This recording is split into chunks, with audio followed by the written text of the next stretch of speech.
Okay. Good evening, all. Sorry, I got late. Okay, sorry for that. Right. So today we want to start our second subject. The second subject is we have now. Last time we started management and entrepreneurship. Okay, management and entrepreneurship. Uh, so today we want to start our second another subject, that is principles of information security. Right. So first I will show you the syllabus. Then straight away we will move on to and we want to cover two topics today. Okay, two topics today.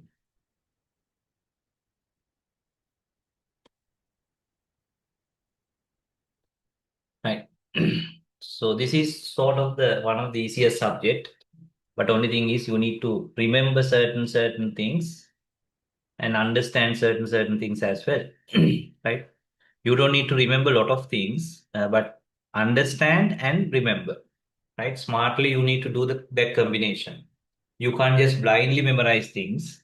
You need to understand and then uh, memorize or remember certain uh, crucial things. Okay, right. Principles of information security. So the subject, sort of this subject is continued in semester six also. Again, you have the audit and network security subject. So here we look at the general principles of information security or information system security. Semester six, we continue with network security and auditing. Okay, we'll move into the cyber security and so on. Fine. Uh, Again, compulsory subject uh, and also GPA subject. So at the end of this subject, you must be able to explain the concept of securing information, the concept of key handling, cryptography, encryption, decryption algorithms, and key distribution protocols, security requirements of various software systems such as OS, information systems, and database management systems, and so on, and develop solutions for various security related problems in information systems like authentication, authorization, integrity, and so on. So there are 10 topics in your syllabus. Topic one, information system concept, that is just a gentle introduction into the information system security subject that we are going to do it today. Then hash functions and MAC, which is related to the integrity uh, of information systems. Okay. So then you have the encryption, decryption related topics, symmetric key encryption, asymmetric key of the public key encryption, and again something related to uh, encryption, decryption, that is key distribution protocols. So those three are highly related. So then we have the OS security, database security, program security. So three different levels of security. Then you have a special topic called electronic payment systems, how to secure electronic payment systems like credit card payment systems. And finally, you have a bit of a theory topic called digital crimes, legal backgrounds of information systems, like bit of a legal aspects. Okay. Anyway, this topic is continued in your semester six subject as well. Right. So that is your syllabus. So without wasting time, we will straight away move on to the topic one and topic two. Okay. So just give me 1 minute. Okay.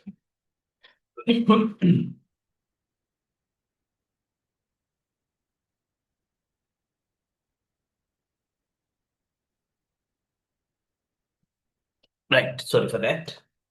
So we start with information security concept, that is a gentle introduction to the topic. Okay. And it's very important that these introductory topics, because that is where you get the overview. Okay. Again, the note is available in Google Classroom. So the syllabus is there.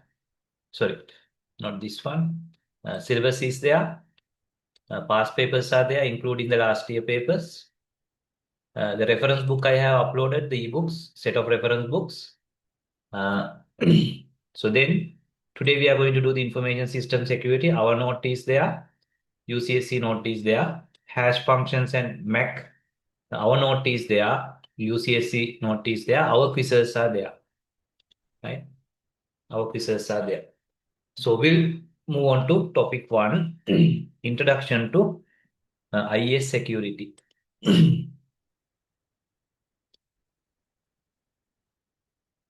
Right. So this is UCSC note. First, I will go through our note. Okay.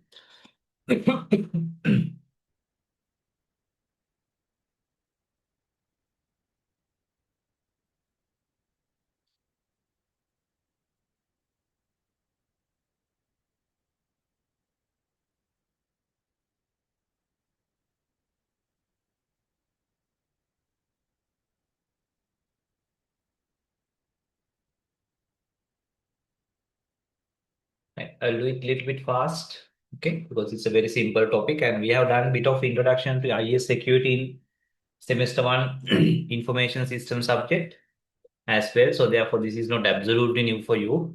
Some of these things we have discussed, and also some of the aspects we discuss in our computer networking subject, and also some of the aspects we have discussed under web development subject. So therefore, web development, information system, computer networks, we have touched these topics. So therefore, most of these concepts are not absolutely new to you. Okay, if you have done your semester 1, 2, 3 proper way, right?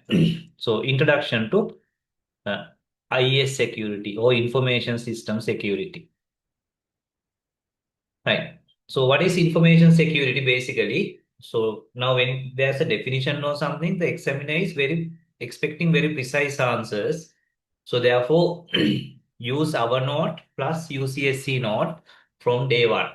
Okay, from day one, I try to include everything in UCSC note into our note, but organize it in a more study-friendly manner. But it's always good to look at UCSC note also, because then you get that confidence about exams. Okay, because examiner is looking at the UCSC note, right? Right. So what is mean by information security? So basically, information security is securing information, right? Securing information. So now when it comes to security, there are different aspects, right? For example, so we think about our securing of physical resources. Physical resources. For example, when you go out, you lock your house, right? If you have a vehicle, so you care about the security of your vehicle, you lock it, and you keep an eye on your vehicle if it is in a public car park or whatever, right? You care about your smartphone, physical things, right? Your jewelries. So that is physical security of physical things. But this is security of information. Information is conceptual thing. So then someone will ask, what is more valuable, physical things or information? It depends. It depends. For example, for an individual, maybe physical things are more valuable than information. But for a professional, right, organization, often information is more valuable than physical things, more critical for two reasons. One thing is information is so valuable. Second thing is uh, stealing information is easier than, right, stealing physical things. So difficult to secure, because we are now living in the era of information. Information has become one of our key assets, right? One of our key assets. So therefore, we try our best to secure that, especially if you are a knowledge worker, right? If you are in a knowledge-based field, like say you are a software engineer, right? Say after 10 years of working, so you may have collected a lot of code snippets, right? Some tutorials, ebooks, notes. So those can be very critical for your career. If it is a business organization like a bank, of course, their information system is the most critical. Most critical. Okay. So therefore, in the era of information, for example, if someone steal my smartphone, I am more concerned about my passwords and other information than the hardware, very honestly, right? It doesn't mean that I'm a very rich person and I don't care about my. Of course, I have a very old smartphone also. Now it won't cost more than I can't. It has almost no value also after using for about 5 years. But I really care about my information because my banking apps are there, my email addresses, right? Even my notes and everything. So the Google Classroom accounts, Gmail accounts, YouTube accounts, Facebook, social media accounts. So if I lose all these things, someone somehow hack it. So that is a more concern for me than losing my hardware. So same for a business organization. So information and knowledge is get becoming the biggest asset. Okay. And also we do more and more transaction digitally. So our transactions are mostly now done using online. So if someone steal your smartphone, maybe they can transfer money, millions of money, right? So maybe your cryptocurrency wallet is in your smartphone, your laptop, right? Accounts. So therefore, these are super important. That is why a lot of emphasis on information security these days, individually as organization. As organization, right? So therefore, it's super important topic, right? So and therefore, more and more professions, job opportunities are also emerging because especially the organizations have the needs for information security. Okay, information security. Not only the organizations, even wealthy individuals and so on. So they also care about their information security, like very wealthy people, because they have their cryptocurrency wallets, stock market accounts, bank accounts. Okay. So they need more and more consultation, right? Professional advisors and so on. Right. So what is mean by valuable information? So yes, information is important and information is getting more valuable than your other assets. But at the same time, not every information is equally valuable, right? So what kind of informations are more valuable? And therefore we need to secure more and more. The business informations, obviously, right? If it is a business organization, otherwise the business will disrupt. Okay, the business will disrupt otherwise. Uh, so personal information for a individual, obviously, right? You know that sometimes when someone lose his or her personal information, sometimes they even suicide because they have not thought about the information security, some sensitive information. Of course, your financial information, both organizational and individual. Of course, the knowledge, right? Sometimes you maybe have a collection of lot of videos, tutorials, the communication, your communication with others, maybe very sensitive information is there, right? So a lot of secrets will be there in your WhatsApp chats, Gmail, right? And so on. So therefore, what to secure? Personal level as well as business level. So you need to secure data. You need to secure your programs. Otherwise, someone might hack your system, do a virus attack. And also you need to secure communication. So when there's a communication between two ends, make sure we need to secure that so that others can't see or guess the data that you transmit. So you need to secure data, programs, communication, and communication is again data. But in the communication, data is more vulnerable because now the data is in your network, internet. Okay. So then when you secure it, you can't just think about the data level, program level. You need to even think about the hardware level or even physical security, like having a security guard or something, lock down the server room. because otherwise you secure all your systems, right? Fire, firewalls, encryption, decryption. What happen if someone come from the uh, your roof and get into the server room and take your server or destroy your server? So therefore, you need to think about so many things, right? So many things when it comes to security. And also, what about the people? Maybe you have all these security, but someone inside the organization pass the password, admin password to someone else. So human aspect. Right? So this is serious stuff. Serious stuff. Right. Now let's look at what are the key aspects when it comes to information system security. So these are precisely you must know. So the four aspects are, the key aspects are availability, confidentiality, integrity, non-repudiation. So if you secure these four aspects, or if you safeguard these four aspects, pretty much you have safeguard your information systems. You have safeguard your information. Okay, what are those four? Availability, confidentiality. That means you need to preserve availability, confidentiality, integrity, and non-repudiation. Okay. So how to do that is a different story. That is where we look at authentication, authorization, right? Logging.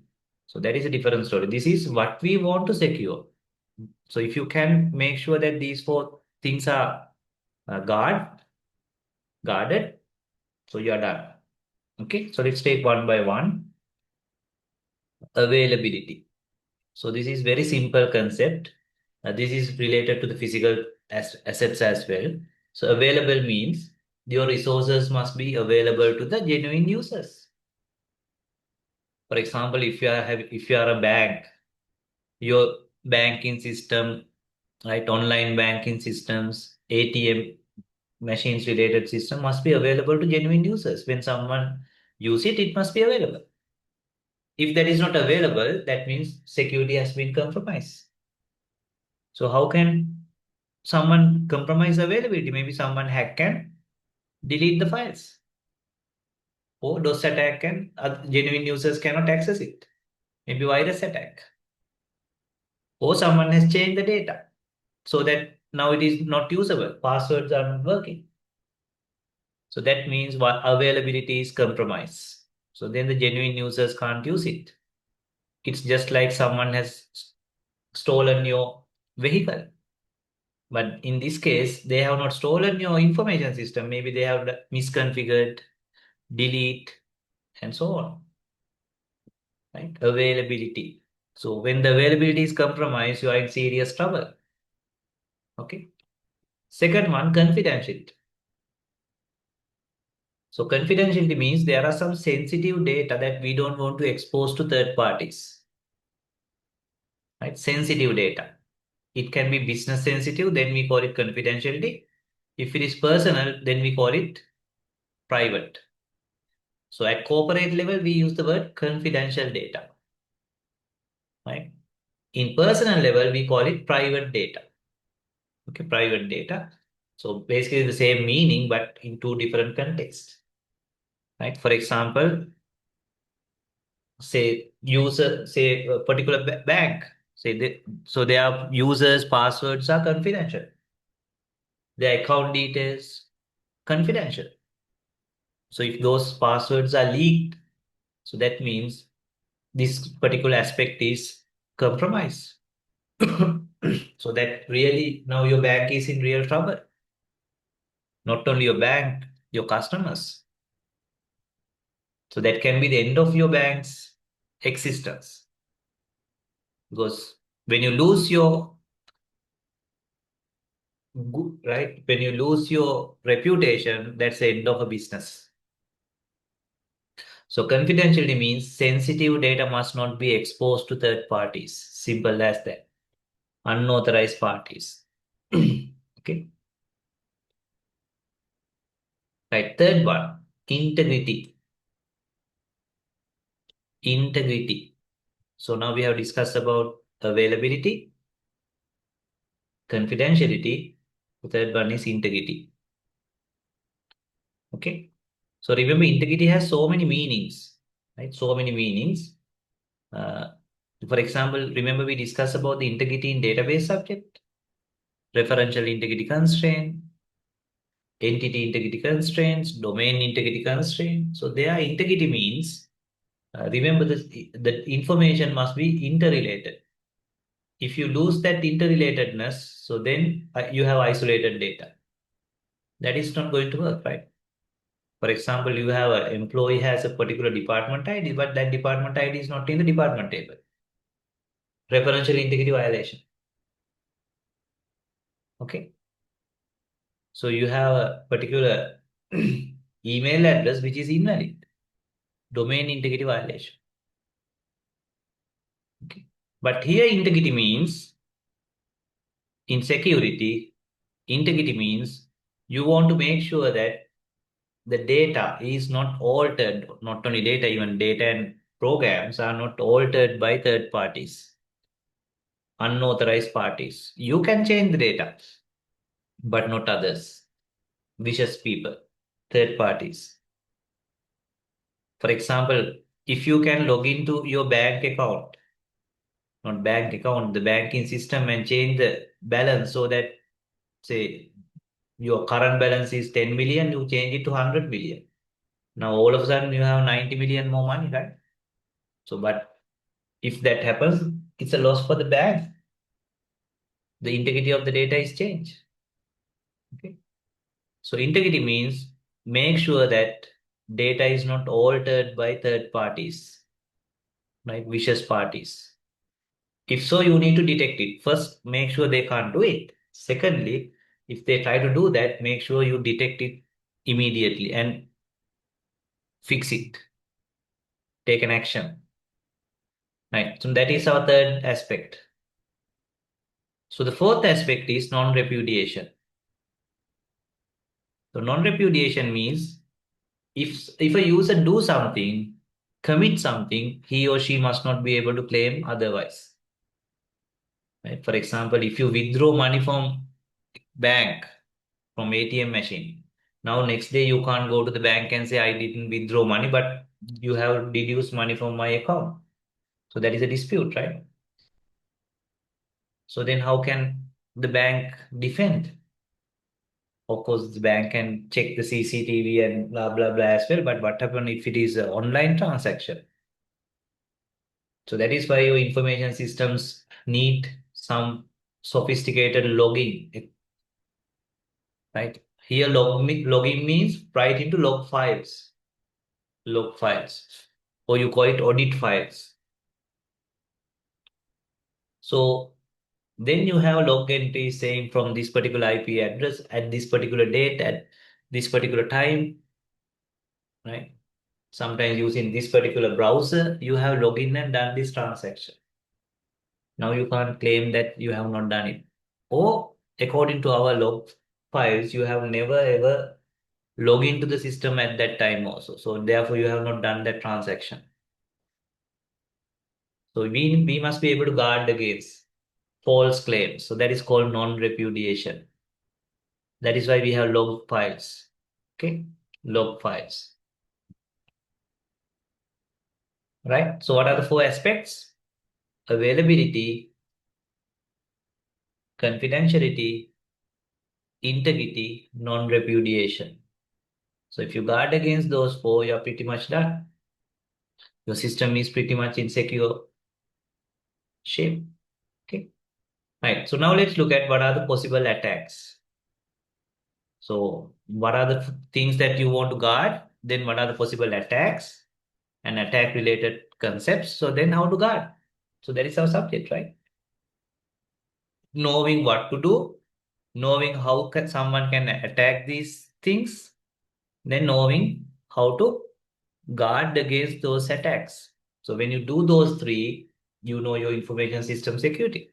Of course, it doesn't mean that today we are going to finish the subject, but this is what you are supposed to know, right? So the concept behind security, what are the possible attacks and attack related concepts, and how to counter and face these attacks. Right. So these are the basic terminology when it comes to security attacks. Number one is vulnerability. Now you must know exactly precisely what is meant by vulnerability. So vulnerability is a possible weakness in your system. It's like a crack in a wall or dam. It's a vulnerability. It's a possible weakness. Right?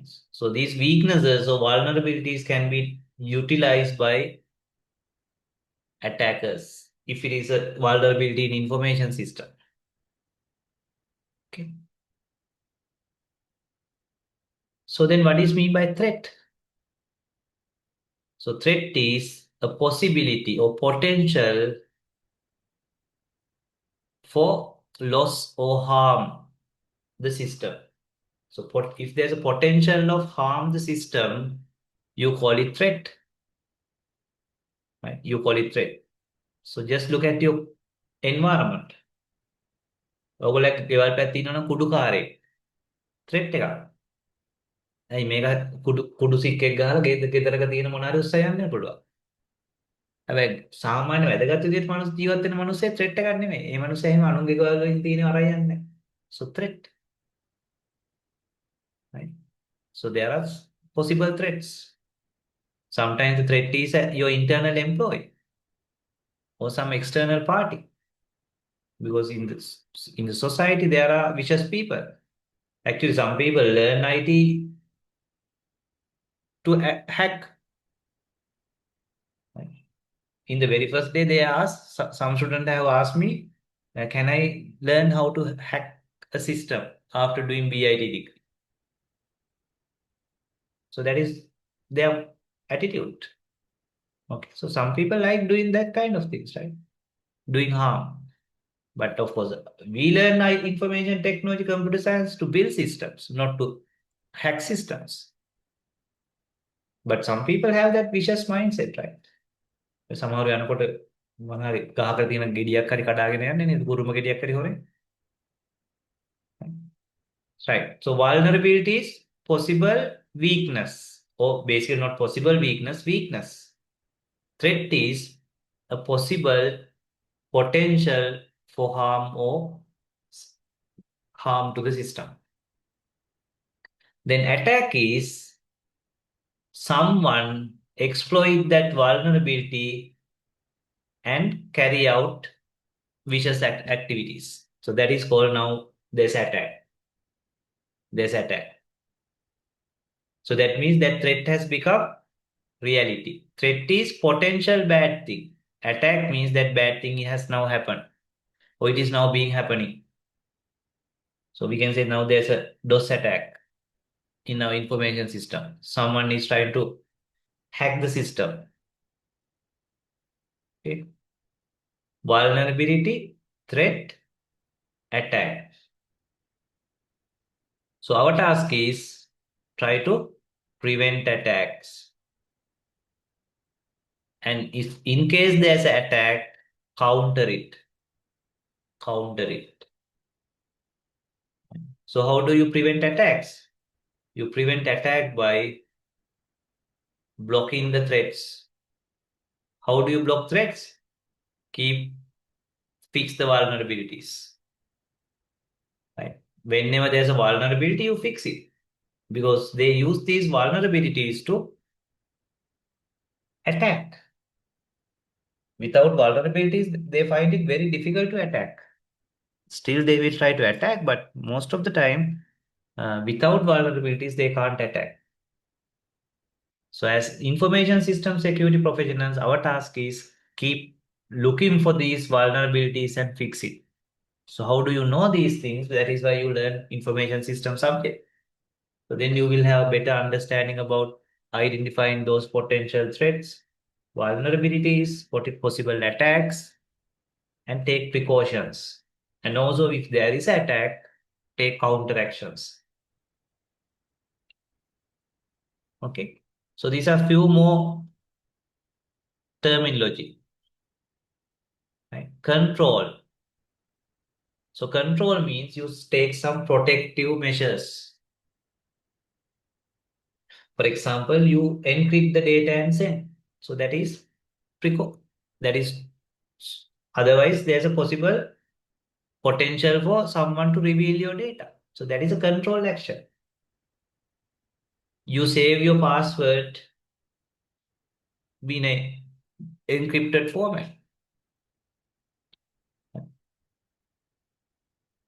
So then of course the problems are when particular attack has happened or accidental things that happens, the negative consequences are called the problems. So the risks are basically possible bad things. Possible bad things. So sometimes in the question paper, you have this kind of questions also, right? This kind of questions also. Check whether do you know the precise meaning of these terms? Because this is what you are supposed to do. Right. What are the prerequisites for attack? So attack can happen when these prerequisites are met all. So there must be opportunity. Opportunity. So very good opportunity is a vulnerability or some mistake from our side, carelessness. Oh, okay. Carelessness, vulnerability. Okay. So then just because there's opportunity, there won't be attack unless there's a motive.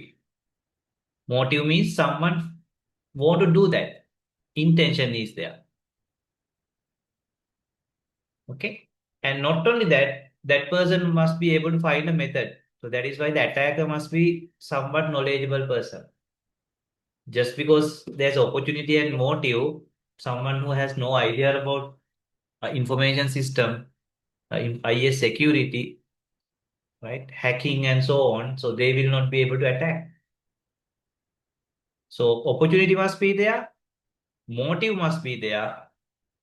There should be a method to carry out the attack. Okay, right. So what are the different types of attacks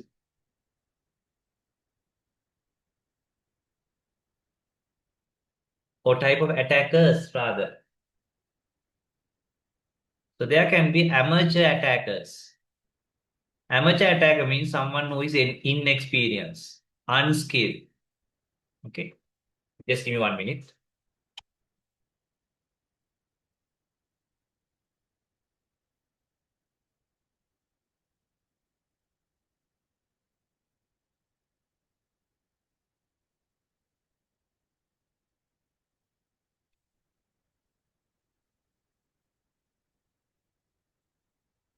Right, sorry for that. So, so that means someone who is inexperienced, unskilled, but they still try to carry out attack. So that is called amateur attacker. Okay.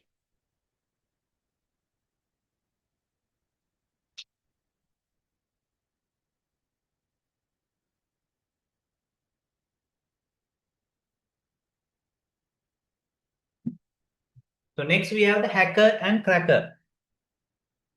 Hacker and cracker. So these two terms are used interchangeably, but there's a small difference also if you take it very seriously. So hacker and cracker both try to access a system and they have some sort of a knowledge or maybe experts, so but they are not amateurs. So they know that some skills, they have the skills, understanding. When what is the difference between hacker and cracker? Cracker has the criminal intention, destroy something, get some financial advantage. But hacker has just the curiosity. Hacker want to just check whether can I hack it? Can I hack it? Not destroying the things and so on. But both are criminal offenses. Only thing is, this is more severe criminal offense than this one. But both are criminal offenses, both are illegal. Okay, hacker, cracker. But in day-to-day life, we use both the words interchangeably as well, because that is something for the judiciary to decide whether he is a hacker or cracker. Okay, we can't decide upfront. Then, of course, the regular users are not attackers, they just access the system for genuine use. For example, when you access Gmail, you are not an attacker, right? You are a regular user. So amateur attackers, hackers and crackers, regular users. Okay.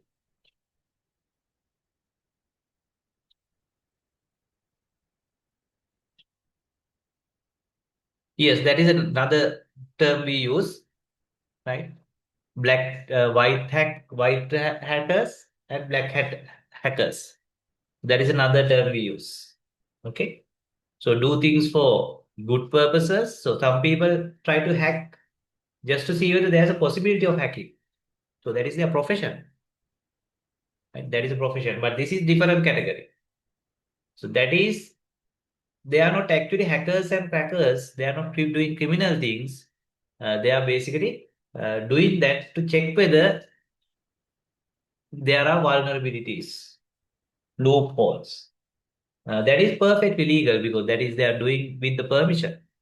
But this is both are illegal. Okay, both are illegal, but this is more severe. Right. So the next thing is active attack versus passive attack. So active attack means you can feel the attack. Someone can easily identify there's an attack happening. Right? But passive attack means attack is happening in the background, but the user or the relevant people will find it very difficult to identify there's attack. For example, if someone try to destroy an information system, right? Access and delete files. At least after deletion, everyone knows that there's an issue, right? Because they can't access the system. Right? So they can't access the system. So that is active attack. Maybe DOS attack, active attack because the system is not responding. Virus spreading, active attack. Then what is passive attack? Passive attack means, for example, I have hacked your email account, your Gmail account, or your Facebook account, but I don't do anything. I don't do any post. I don't delete your post. I don't chat with anyone. But maybe I'm looking at your chat passively. Maybe I'm reading your emails. So that is a passive attack. So in general, identifying passive attacks are more difficult than identifying active attack. So then someone will ask, okay, but this is not bad. No, that is really bad, right? Maybe you're stealing trade secrets, people's personal privacy related things. So sometimes passive attacks can be more severe than active attacks. Okay? That is why we need to guard against passive attacks also. For example, if someone try to log into my Gmail account from some new device, usually I log into my Gmail account from my laptop and my smartphone. My smartphone. So if you try to log into my Gmail account, because you guys know my say Gmail account, so you try to some password. Of course, you don't know the password, but you try to guess it. So immediately I get a SMS. I get an email saying that someone tried to access your account from this particular. Sometimes I will we get information like from this country, from this city, from this type of a machine, because because that expose the attacker. So if that person is someone who knows, you know, sometimes you can even guess. Maybe this guy is trying to attack. Of course, if that guy is something you are not aware of, you can't guess. But that is why they give as much information as possible to us, so that we can guess it. So that others are discouraged to do that kind of attacks because they know that okay, maybe I will get caught. Okay. So we need to think about both active attacks and passive attacks. Right. So now we are into the type of threats. Types of threats. So we can identify four type of threats. What are those? Interception, interruption, modification, fabrication. Okay.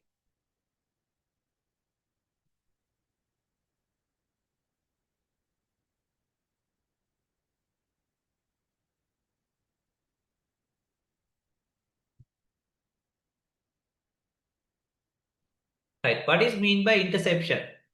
So interception is pretty much a passive attack. It's a passive attack. So when there's a communication, the attacker intercept and read it. That's it. Attack is not going to do anything. Attack is not going to change the data. Attacker is not going to send false data. It just passively read it. So you can see this is a passive attack. Of course, this can be done only if you have sent data without encryption, decryption. So simple solutions are there, but at least you must aware that this is a possible attack. It's something like EVAS dropping. EVAS dropping means you listen to someone else's conversation. කවුරු හරි කාමරයක් ඇතුලේ කතා කර කර ඉන්නවා බිත්තියට කන තියලා අහගෙන ඉන්නවා. That's it. You don't do anything, but you can listen to their conversation. So this is called interception, right? So sometimes people can intercept someone's telephone conversations, and we can tap කරලා ගියා. But these days it's very difficult when it comes digital. So that is why chat using WhatsApp is more secure than sending SMS, taking telephone calls, because telephone calls and those things the government has the access, but not the WhatsApp. Okay? End-to-end encrypted. Right, that is called interception. So then we have now you need to familiar with these words. Interruption. So interruption means when there's a communication, you completely interrupt it. Right?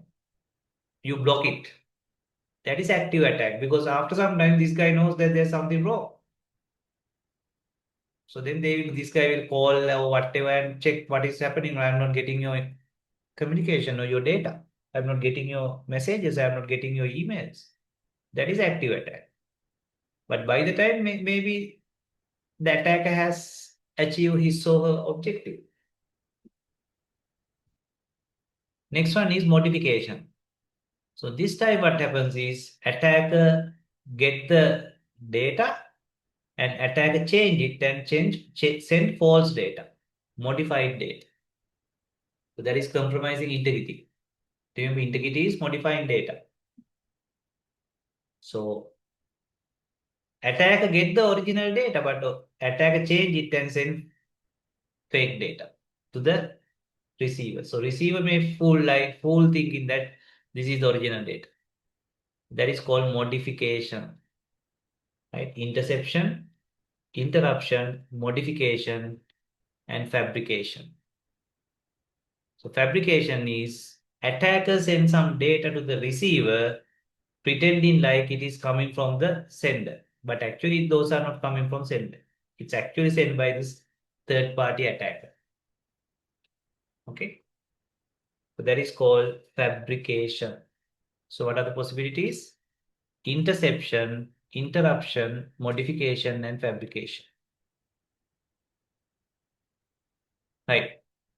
So next subtopic is attack surface. I'm doing this fast because this is simple theory, right? This is not technical things. So of course we have technical things in topic 2, 3, 4 and onwards. And this is just introduction, right?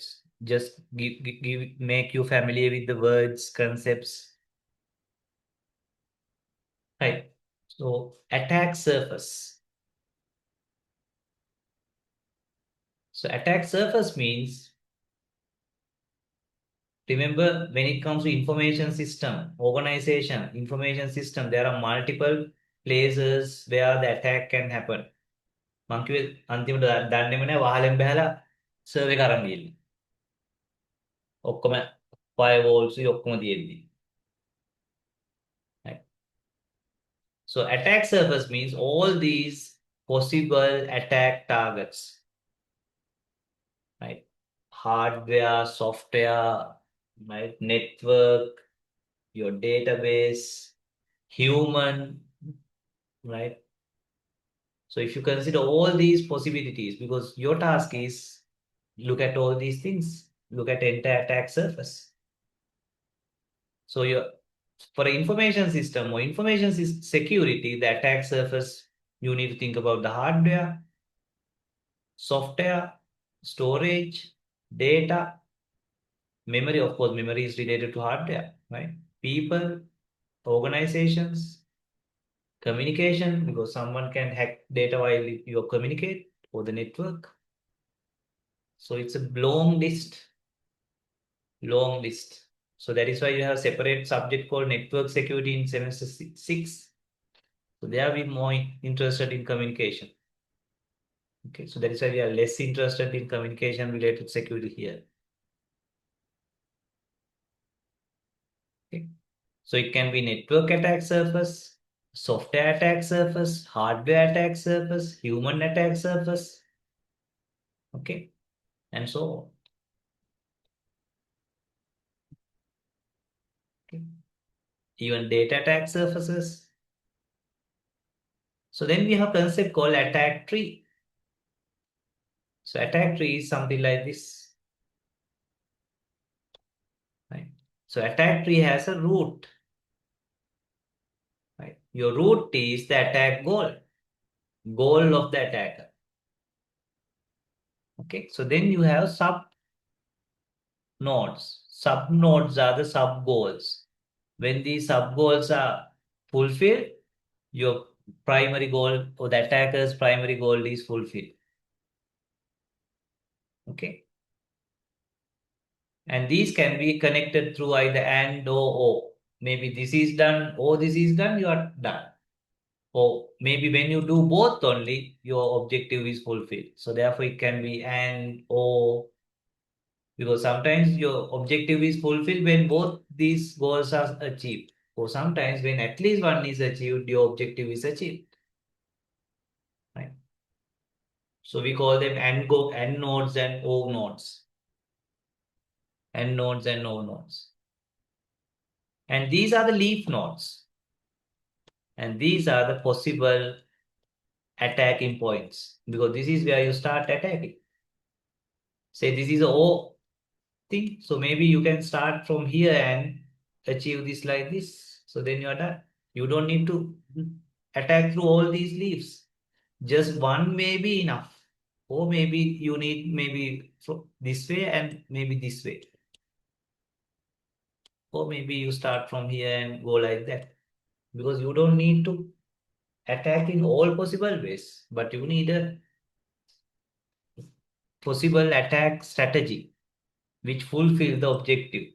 So then as attacker, then our task is block these possible paths, especially block these leaf level things, because that is where we have a lot of vulnerabilities.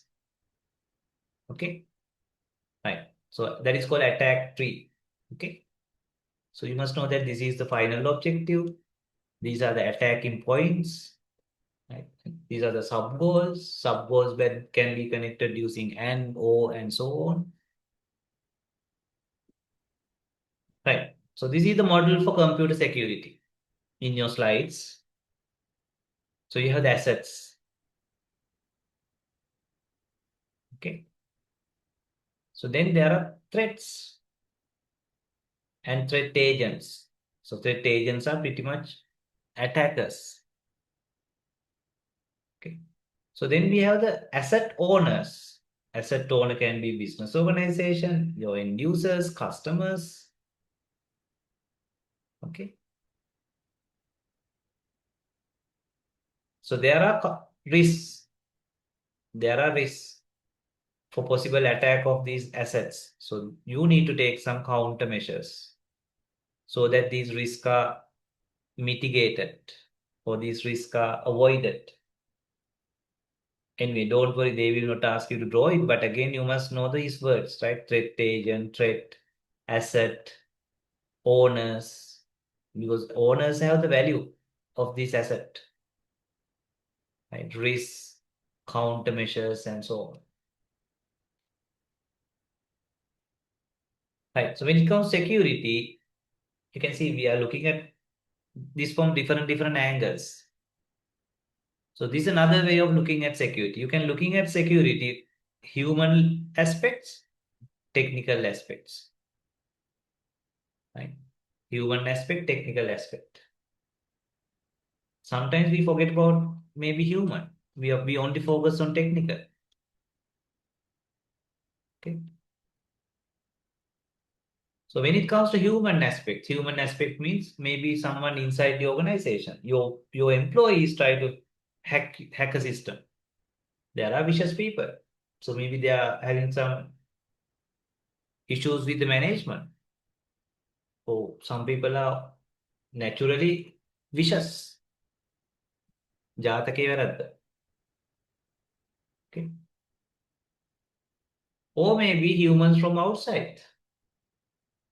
Maybe your competitors, like enemies, or some random people try to attack. So when it comes to human aspects, it's very important that you define your standards, policies, procedures, especially when it comes to internal people. So when you have your standards, policies, procedures, so even when there's a vicious person, they will find it difficult to initiate an attack. And also some attacks or some vulnerabilities may be due to mistakes by our internal people, carelessness. But standards, policies, and procedures will minimize that. So maybe you can even include something like trainings, right? And so on. So that is why we need to employ only people with high moral and ethical values. That is why we check those things in the interview. And not only that, someone with knowledge, competencies, because some people, they are not vicious, immoral, but they are stupid. Right? They have no idea. So they don't know that this is creating issue. Right? So therefore, we don't need unethical people, immoral people. We don't need unprofessional, stupid people. So we need ethical, moral, and competent, knowledgeable people in our organization. So that otherwise, it's asking for troubles. It's asking for troubles. Then technical aspects. So that is human aspects, right? Human aspect is pretty much covered by selecting the right people and also having standard policies, procedures, enforce and also doing audits, reviews, and so. And of course, the technical aspects. So that is where we talk about authentication. So these are the mechanisms. Authentication, authorization, encryption, decryption, use of digest or checksums or hash, auditing or logging. So these are the technically how do you counter or preserve our security, prevent attacks, prevent attacks. Okay.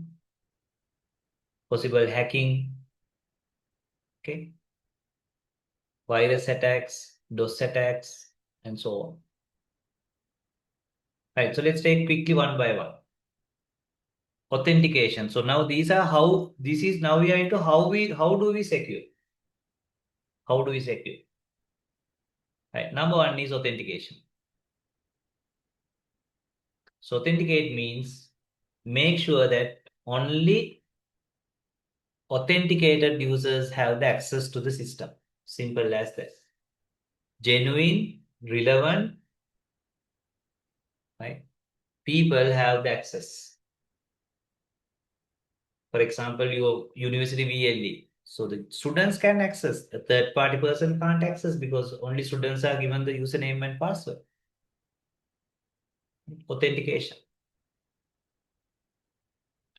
So that prevent a lot of issues, right? When others can't access it. So that effectively good part of the security is already there. Because without accessing, it's very difficult to carry out an attack. Like hacking, cracking is pretty much eliminated if you have proper authentication system. But again, someone's password can be compromised. Maybe someone has given his password to attackers. So still, there are possibilities, right? But we need to do our basics, right? So how do you authenticate? There are three ways. Something user knows, something user has, something user is. Or we can combine. So then you can call it two-factor authentication, three-factor authentication. So know and have and are, or have, has and is. So something user knows, that is password, PIN number, security question. Something user has, that is your smartphone. That is why we send OTP, one-time password. Okay. Then something user is biometrics, fingerprints, retina scanning, face detection. Okay. Something user has, something user knows, something user has, something user is, or the biometrics. Some strong biometrics are there, little bit weak biometrics are there. Okay, these are not very strong, but sometimes that is good enough because scanning is little bit more, right, more complicated thing. Right, so that is authentication. Any question about authentication? So even when you are doing your final year project, make sure you have the authentication. So today also, now these days, uh, they are having the Viva, and one of the students just show me her final year project demonstration before going for the Viva. I think she has the Viva in 2 days time.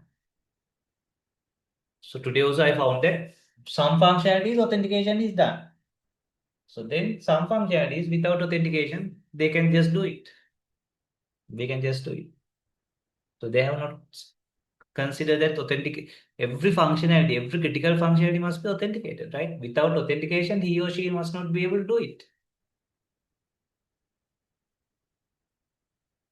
So basically, by default, nothing is accessible. That is how you start.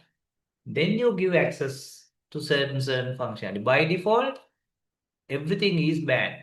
That is how you do authentication. So then you don't miss anything.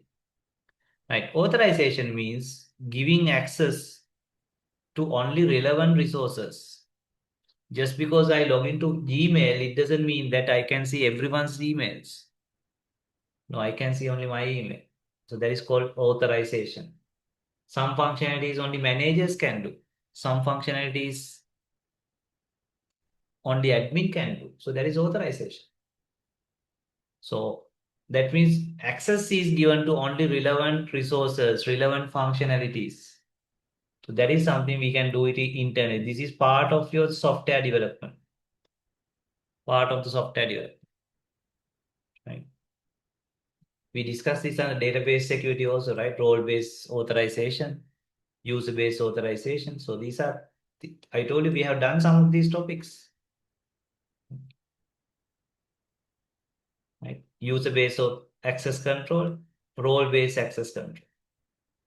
So in user-based access control, the users are given access to resources, functionalities, which is not very practical when you have a lot of users. But maybe if you have just one node, maybe just two, three, four, five users, maybe okay. But big organization, you can't do user-based access control. You need to go for role-based access control, where users are assigned roles. Even you can assign multiple roles, and access is given to roles. So if a particular user has a role, and if that role has access to a particular functionality or resource, that user has the access. So that is how you are supposed to implement it. This is how you are supposed to implement your authorization in your final year project. Do role-based authorization, not the user-based authorization. Right? because it's very flexible. You can add multiple roles, right? So now we look at authentication, authorization. Next one is encryption, decryption. So that is to safeguard confidentiality. Confidentiality means what? Sensitive data, privacy data is not exposed to third parties. So that is where you need to change your data, encrypt your data and save, encrypt your data and send. Say my password is hi123, but what you are sending is not hi123, something completely different, like ampersand x29 exclamation 5 or something. So someone to get this should not be able to guess what is your actual password is, because you have encrypted it. Encrypted it. Your encrypted data, maybe someone can access it, but they should not be able to find what is your real data. That is where we have very strong encryption systems like private key encryption, public key encryption, different encryption, decryption algorithms. Okay. So you need to encrypt sensitive data during transmission, network transmission, and also storage. Because if someone hack your database, then your sensitive data is otherwise exposed. Of course, the network or internet is very vulnerable place. You must encrypt and send. Okay. Don't send your plain data. So there are two types of encryption decryption system. Anyway, we are going to look at those things as your topic 3 and 4 and 5, because remember we are going to do 1 and 2 today. Your 3, 4, 5 is all about symmetric key cryptography and asymmetric key cryptography and so on. But just a tiny introduction. Uh, so symmetric key encryption means when we encrypt, right, using algorithm, your plain text into ciphertext. Of course, some algorithm we use to change it to some other text. So we give a input, another input, we give a key. Key is another string, secret string. So your ciphertext depends on your original text and the key. If that key is secret, this is called secret key or symmetric key. So that secret key must be used to decrypt. Same key. Same key that we use to encrypt, we use to decrypt. That can be done when you have 100% control over the sender and receiver. That means basically sender is also under your control, like your branch and head office and so on. But in practicality, this is very rarely used. Like say you send your data to the Facebook server, Gmail server. So not only you, some millions of users send data to their server. So there, if we use the same key, that is not going to work. So there we use asymmetric key encryption, decryption. Where two keys are used, everyone use the public key to encrypt. But that public key cannot be used to decrypt. Right? Public key cannot be used to decrypt. Only decryption can be done by only private key, which they keep it as a secret, receiver. So therefore the receiver can only decrypt it. But these two keys are related. So then you call it asymmetric, asymmetric and asymmetrical. Two keys, but these are related, but two different keys. So then we can give this public key to anyone who is interested, because that public key can't be used to decrypt. So we keep the private key, receiver. So that is called asymmetric key cryptography. Okay. Anyway, we are going to look at those things in detail later. Right. So another measure is use of checksum. Anyway, that is our next topic. Right. Checksum, digest, to safeguard integrity. Integrity means your document, your data must not be modified, altered. If altered, you must be able to detect it immediately using the digest or checksum or hash. Okay. Anyway, that is our next topic. Right. So anyway, we are going to look at this in more details. So that is another measure.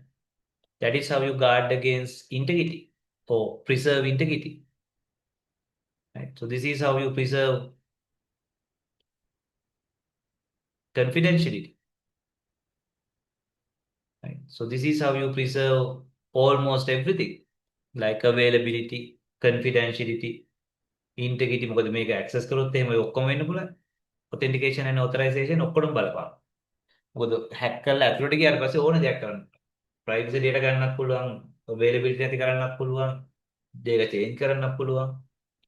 So that is why authentication and authorization is super critical. But at the same time, sometimes data is in the network, encryption, decryption, add some checksums, digest, integrity, and of course the logging or auditing. You know why? Non-repudiation. So that we can look at the log files, analyze the log files, and check whether someone's claim is false, false claim. So that means you can't claim something not done as done, something done as not done, because we have the proof. Right. So that's our first topic. Okay. Right. So we'll take a small break. After the break, we'll move on to our second topic, hash functions and Mac. දැන් UCSC note එක අදම go through කරන්න ඕනේ මේක යා. බලන්න ඔක්කොම ටික කරලා තියෙන්නේ කියලා. ඊට පස්සේ අදම ඔයාලට go through කරන්න ඕනේ hash functions and Mac. මේක පොඩි topic දෙයක්. හරි ඒක අද දෙකක් කරන්න නැත්නම් සාමාන්‍ය එකයි කරන්න පුළුවන් දවසකට එකක් කරන්නත් බෑ සමහර වෙලාවට. හරි. Right. These are the small topics. Right. So now it is 8:15. We'll start at 8:35. And we start hash functions and Mac. And possibly we can finish those. Right. 8:35.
Okay, so let's continue. Now we move on to second topic, hash functions and Mac. Okay, and so we have done this topic. We actually I skipped some of the top part. Actually, we did only up to this point. Okay, so this part I just skip it because we are going to do these two subtopic with topic 3. Okay, so therefore don't think that we have finished this. We have finished only up to 1.6 only, because this part we are going to do together with encryption, because this is related to encryption decryption. Okay, right. But we'll do this one so that next time we'll do this part and then topic 3. Again, this note is again available. You have the UCSC note as well as our note. Okay, this is our note. So this is UCSC note, and I have given you a quiz also for that one. Uh, make sure you do the quiz also at the end of the session.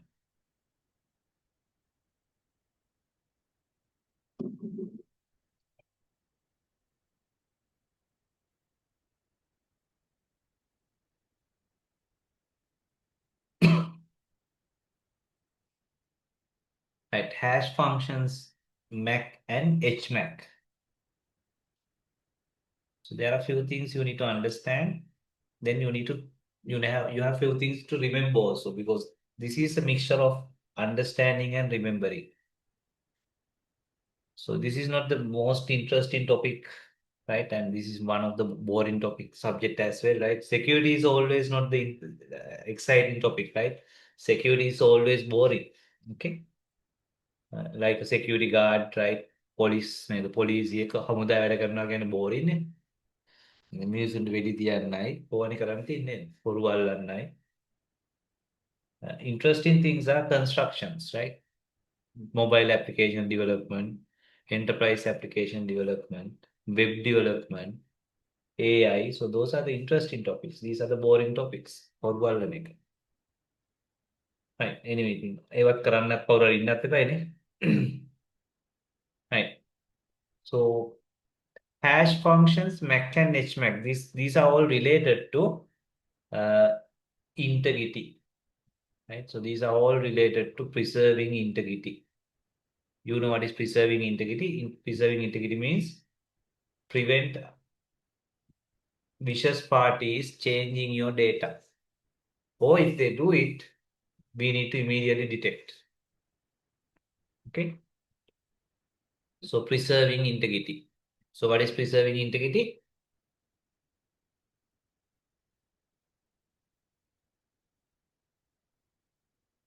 Make sure that your data or programs are not changed by third parties during persistence or saving or during transmission, because those are the two places these people can change it.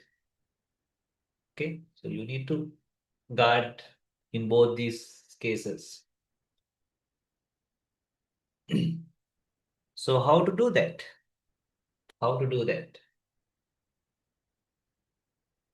By adding checksum or digest or hash value. So these are the same words: checksum, digest, hash value, or we can call it even MAC value, depending on the way you look at it.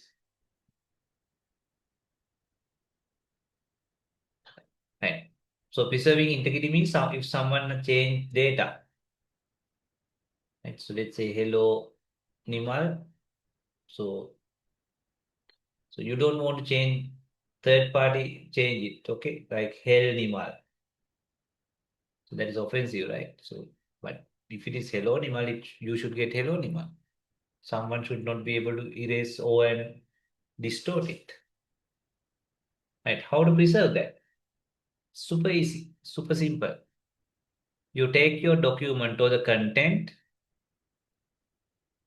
and based on that content, get a digest, some text which is a representation of this text, right? A small text which is which represent this big text. how to get that? We can use hash function, mac function, hmac function. There are functions to do that. So then you call this your digest or hash, okay, or checksum. So this represent this. And usually we can add it to the document itself, or you can send it separately also. Now you send it. Now the receiver again calculate the hash or digest or the checksum from the document that he or she received. Now you get a digest or hash.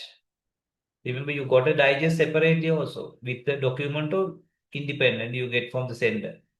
So now your calculated digest, you compare it with the digest you receive. If both are the same, so that means integrity is preserved because we use the same function. If the digest you calculate and the digest you received or digest you received as part of the document are different, then you can conclude that someone has changed the content because you use the same function mechanism. Okay, simple as that. So it's a very simple concept. Okay, but only thing is this digest must be a representation of your original content. It must be as much as possible representation of this content. Otherwise, it's not going to work. Okay. And also digest must be smaller than your content. Finding something smaller than your content, which represent your whole thing, is not an easy thing. It's actually it's impossible thing. So therefore, these digests are not perfect, but reasonably good enough. Okay, because you can't represent a big thing by a small thing perfectly, right? Okay.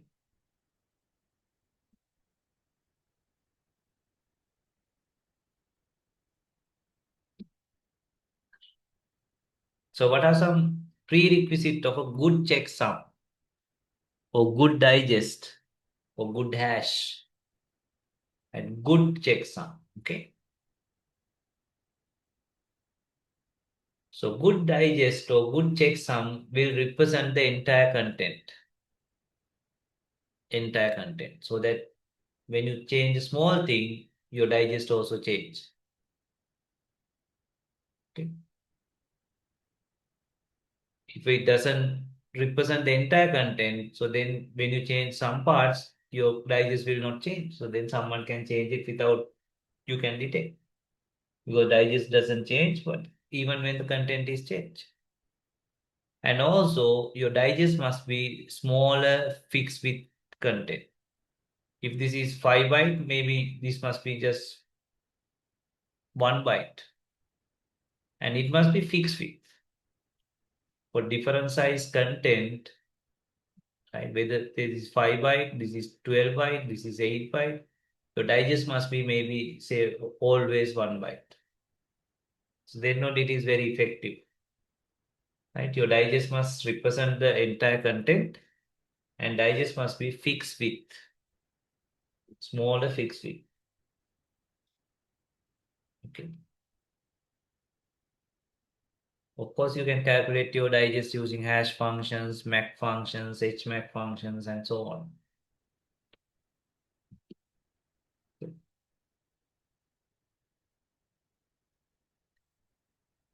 Right, some features. Whenever you give the same input, you must get the same checksum. Right? For example, uh, in this case, of course, we have different things. Say again, if you give the John Smith here, definitely it must gives you two because John Smith gives two. There can't be situations sometimes John Smith give two, sometimes John Smith give five, and so on. For a given input, given content, your checksum must always be the same. Otherwise, it is not reliable approach. Okay. But at the same time, different content can give the same checksum also. For example, John Smith always gives 0 to. Not only John Smith says this guy, this name is, this content also gives 0 to. So that is possible. Actually, that is not only possible, that is the reality. That is the reality. Right? You can't say that always one value results in a particular unique value and nothing else will map to this. Why can't you guarantee that? Now remember what are the features of checksum? It must be fixed width, it must be smaller than your data. Smaller than your data. And it must be fixed width. Now, why more than one value can be mapped to the same value? Can someone explain? Reason. Can someone tell me a reason why more than one input may map to the same output? Anyone? I'll give you 1 minute for you to think.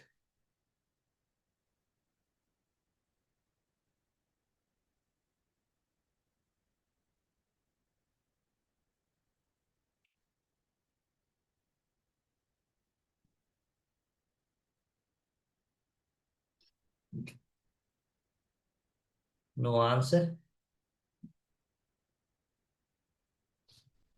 So when bigger thing is mapped to smaller thing, definitely, right? When bigger thing is mapped to smaller thing, there's no guarantee that one-to-one mapping is possible,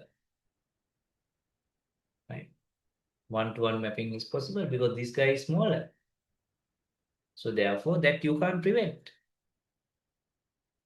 So therefore, two different input can result in the same output because this is a smaller value. That is not something we don't expect. But what we expect is for given input, always you must get the same output. Same output. Okay. Is it clear? So practically the function will be many to one, not one to one, because it can't be one to one because this is smaller value.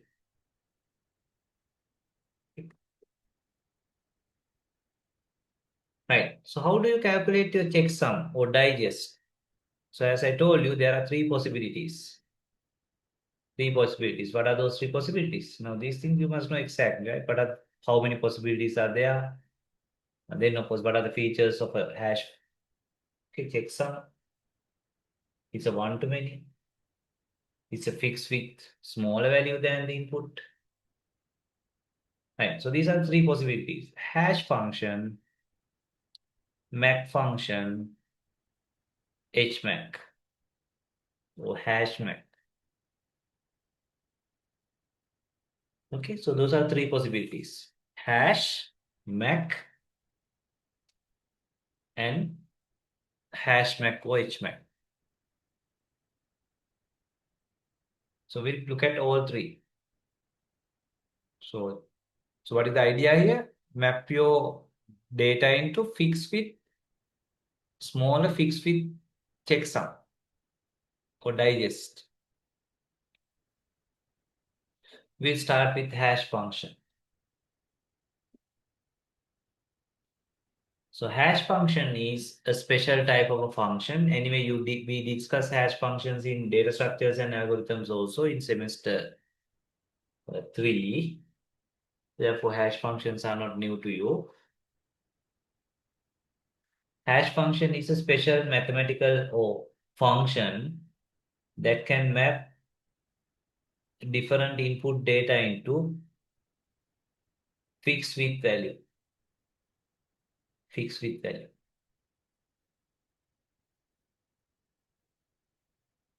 Say bigger number range into smaller number range. Say your original number range is 0 to 100. Sorry, 999 or 1000. But you always map it to something between 0 to 9. This is maximum 3 digit, but this is maximum 1 digit. Or maybe this is up to million, but here it's up to 0 to 0, 0 to 999. Right. So there are such functions and we call them hash functions. Convert a bigger range into smaller fixed width value. Smaller fixed width value. So those are called hash functions. Okay, hash functions.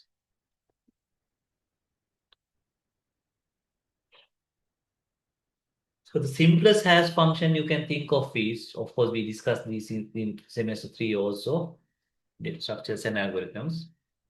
Say this is 0 to 1000 or 999. You do mod 10. So any number between 0 to 999, when you do mod 10 operation, that means divided by 10 remainder. Remainder is always between 0 to 9. Because when you divide a number by even trillions of big number by 10, the remainder is something between 0 to 9. So if my original data is 358, now 358 mod 10 is 8. Right? 358 is mapped to 8. Not only 358, if you have 858, 78, that is also mapped to this because when you divide by 10, remainder is 8. You can see any of these number can be mapped to one of these. But if you have 854, then when you mod it to mod 10, the result is 4. Not only 854, maybe 904, 264, all are mapped to 4. So therefore, because this is a small range, right? This function, mod 10 function, guarantee that all any number is mapped to one of the value from 0 to 9. And of course, it's a many to one. Many values can map to the same value. That we can't prevent. So that is called collision. Collision we can't prevent in hash, show, map, co, HMAP because we map bigger range to a smaller range, bigger width to a smaller width. Okay. And these hash functions are well-known functions. These are not secrets. Okay.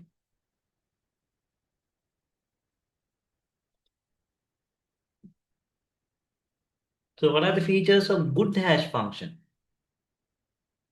If a lot of data map to the same value, or that means too many collisions, that is not good. So good hash function will randomly distribute your results. So if you have 0 to 9, it try to equally distribute your different values into 0, 1, 2, 3, 4, 5, 6, 7, 9. Because remember, collision is bad. Collision is not, collisions are possible, but at the same time, it is not good. But whether you like it or not, we need to live with collisions. But if there are too many collisions, that is not good. Lot of values map to the same value. So therefore, good hash function try to randomly distribute your input to among the output range. And these are few more properties of a good hash function.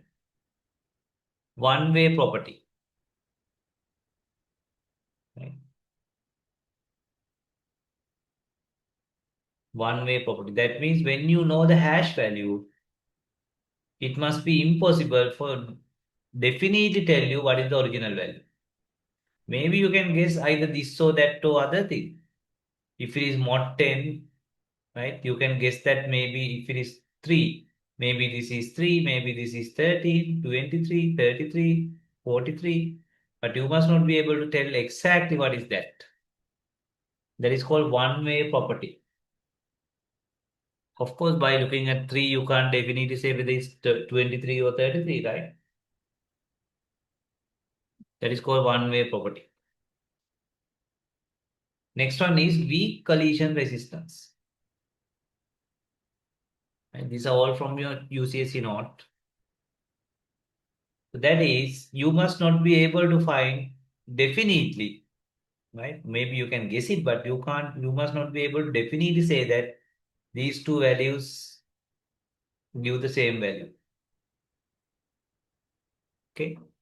That is hx is same as hy. Okay. So that is called strong collision resistance. Right. One-way property, weak collision detection. That is definitely you can't say this is same as this, and definitely you should not be able to. Definitely means without doubt you should not be able to say hy is hx. Right? One-way property, weak collision resistance, strong collision resistance. So those are the desirable features of a good hash function. Right. So these are some more hash strategies. Otherwise, you have no idea about. Of course, this is not in your syllabus. Okay, these were in your semester three actually, uh, data structures and algorithm syllabus. But I just added it again because otherwise you have no idea what is a hash function is, right? Obviously, the mod method I already explained. Okay, so then mid square, folding. So don't memorize these things. This is just to get you idea about what is hashing. So this is mod. Mod is the most popular, right? If it is mod 8, you get always something between 0 to 7. If it is mod 100, you get always something between 0 to 99. If it is mod 12, you always get something between 0 to 11. And of course, it is many to 1.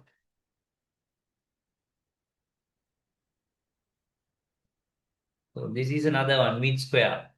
Remember the idea is as much as possible randomize and ultimately get a fixed width value, fixed with smaller value.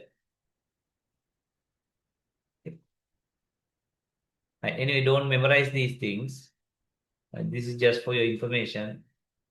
So in mid square, as the word says, take the mid part and square it. Right? Take the mid part and square it. Okay. Sorry, not the mid part and square it. Square it and take the mid value. Sorry for that. Okay. So this is your original value. Right? First you square it. So then 16 to 60 is this. And then take the mid part. So mid part is your hash. So if you are looking for 2-digit hash, always take the mid part with 2 digits. If it is 25, say 25 into 25, you get a value, then take the two values in the middle. So that is the hash value for 25. This is the hat 60 has mapped to 60. That is a very special case. Okay. So what is 25 to 25? 625. So then there's no exact mid part. So then you can take either this one or you can take either this one. Say this one, this is then 25 is mapped to 62. Right, mid square. Likewise, the idea is as much as possible randomize at the same time get a fixed with smaller value. Then folding method is again, right, you break it into parts and you add it. So don't memorize these approaches, right?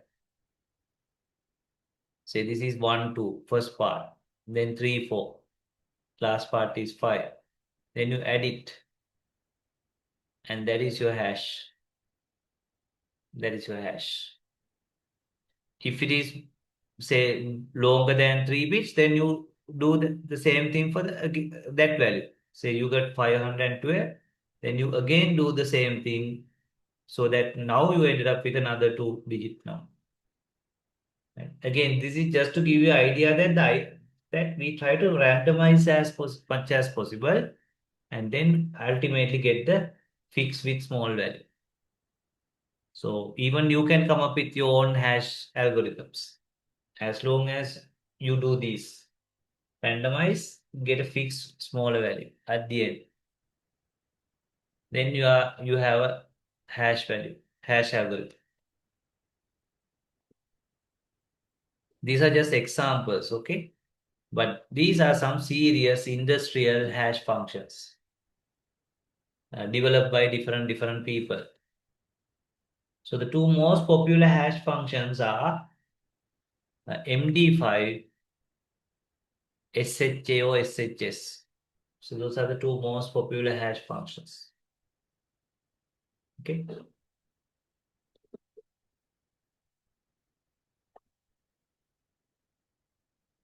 දැන් ඔන්න boring ඔයාලට කටපාඩම් කරන්න තියෙන දේවල් ටිකක් කියනවා.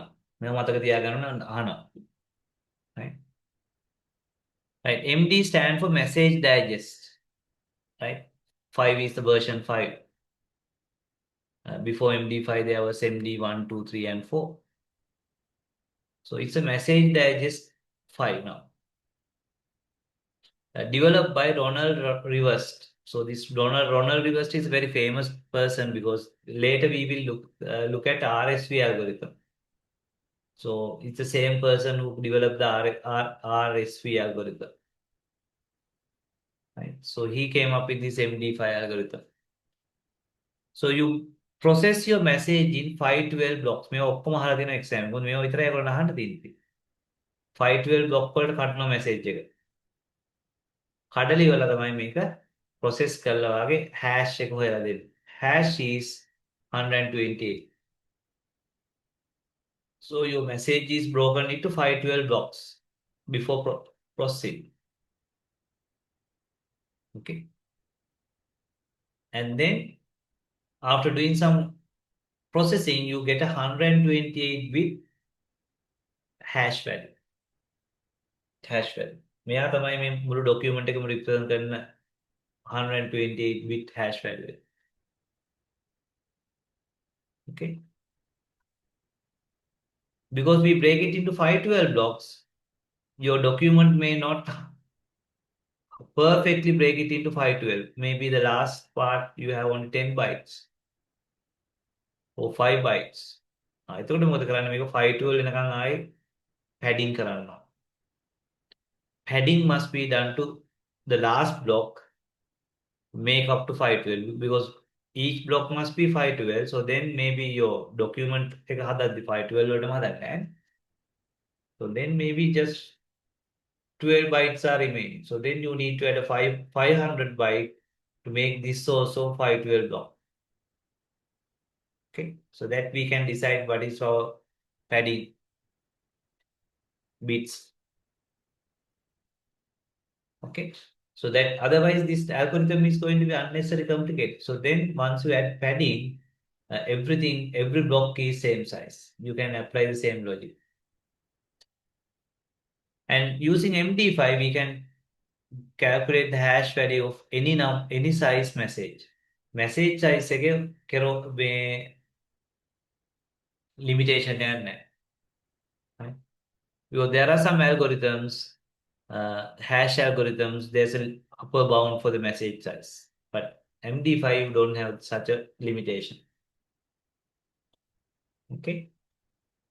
මේ ඔය ඉතින් කඩපාඩම් කරන්න ඕනේ 512 128. Okay. So therefore remember you need to do padding. මේ padding දාන එක නිතර අහන question එකක්. Say this is your data. Say 512. Say 512. Say this is 10. So then you need to pad. Okay. 502 bytes. Don't look on 512. Now assume they have a प्रसिद्ध question. Almost every year they ask this question. Assume your data is perfectly fit into 512s. හරියටම 512 3කට 4කට බෙදෙනවා. Then padding කරන්න ඕනද? So your common sense will say no, then you don't need to padding. Because this is perfectly fit into 512, 512, 512. But in MD5 padding, even when this is perfectly fit into 512, still you need to do padding. එතකොට full block එකක් padding කරන්න ඕන. මොකද 512 වෙනකන් padding කරන්නේ නැහැ. ඔයාලට මුළු 512 වෙන padding කරන්න. ඔයාලට සාමාන්‍යයෙන් හිතේ දැන් පැඩින් කරන්න දෙයක් නැහැ. ඉතින් මොකක් හරියට බෙදුණා කියලා එහෙම බෑ. So that's a special requirement of ND5. Okay. Note that if the last block is exactly 512, still entire block of padding must be done. හරියටම බෙදුනම එතකොට මුළු block එකම තනියෙන් දාන්න නැති. Okay. It's a famous question in exams. So this is the pictorial diagram. This is a very important diagram. So this is your message, your content. Okay. You break it into 512 blocks. Now 512 blocks වලට කඩලා දෙන්න. 512 blocks වලට කඩලා දෙන්න. But before breaking, make sure you add padding so that you can break it into 512 blocks. 512 blocks වලට හරියට බෙදෙන විදියට අගට padding දාන්න. So then your last one is also 512. But if it is perfectly divided, then you need to add a complete 512 block. Now you have your 512 blocks. Right. Now you need to apply the MD5 algorithm. So this MD5 algorithm must be applied in a chain manner because your hash must represent your entire content. මේ මුළු content එකම represent කරනවා. ඔගේ සමහර කොටස් විතරක් represent කරලා බෑ. Because the idea is if you change a single bit here, this digest is going to be changed. So that you can detect that no, this is not the original content. ඒ වගේ function එක මේ සමහර කොටස් වලට බල මත depends වෙන්නේ නැත්නම් ඒවා change කරාට පස්සේ hash එක වෙනස් වෙන්නේ නැති වෙනවා. එතකොට අහුවෙන්නේ නැහැ. Okay. So now what happens is each 512 block is applied with hash algorithm.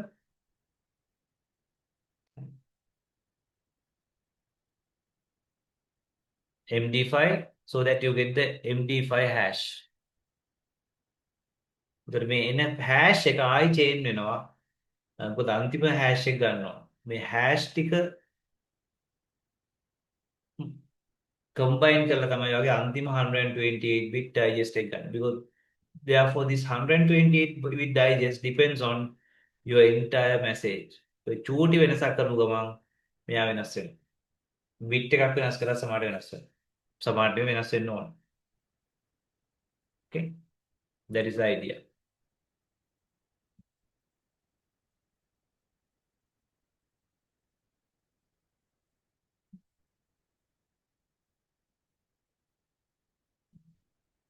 Yeah, that is how the MD5 algorithm has been designed.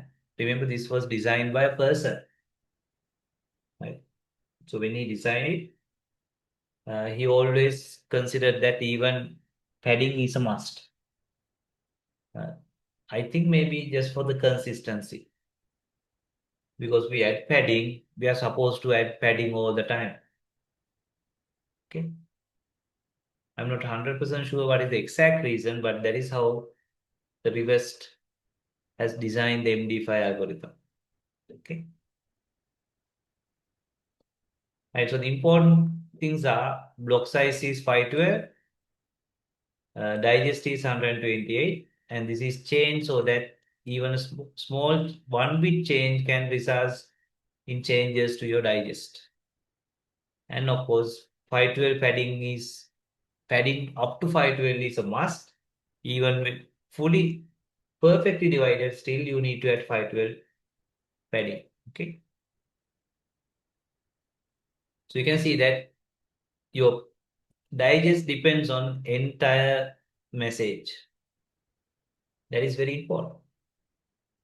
And Rivers claim that this is pretty good security, but at that time, but now they have identified, people have identified a lot of vulnerabilities of MD5. Right? So this is still the most widely used, but at the same time, because of the new vulnerabilities, people are now getting out of MD5 because it can be attacked using brute force manner, cryptanalysis. Okay. There's a possibility.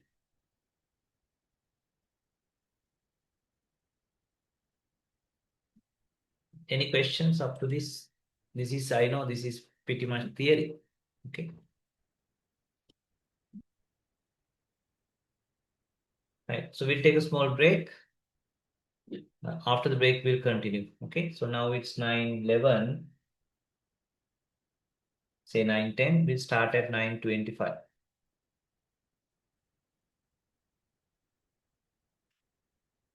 අපිට අද මේක ඉවර කරගන්න බැරි වෙයි. නමුත් අපි පුළුවන් ප්‍රමාණයක් ඉවර කරනවා.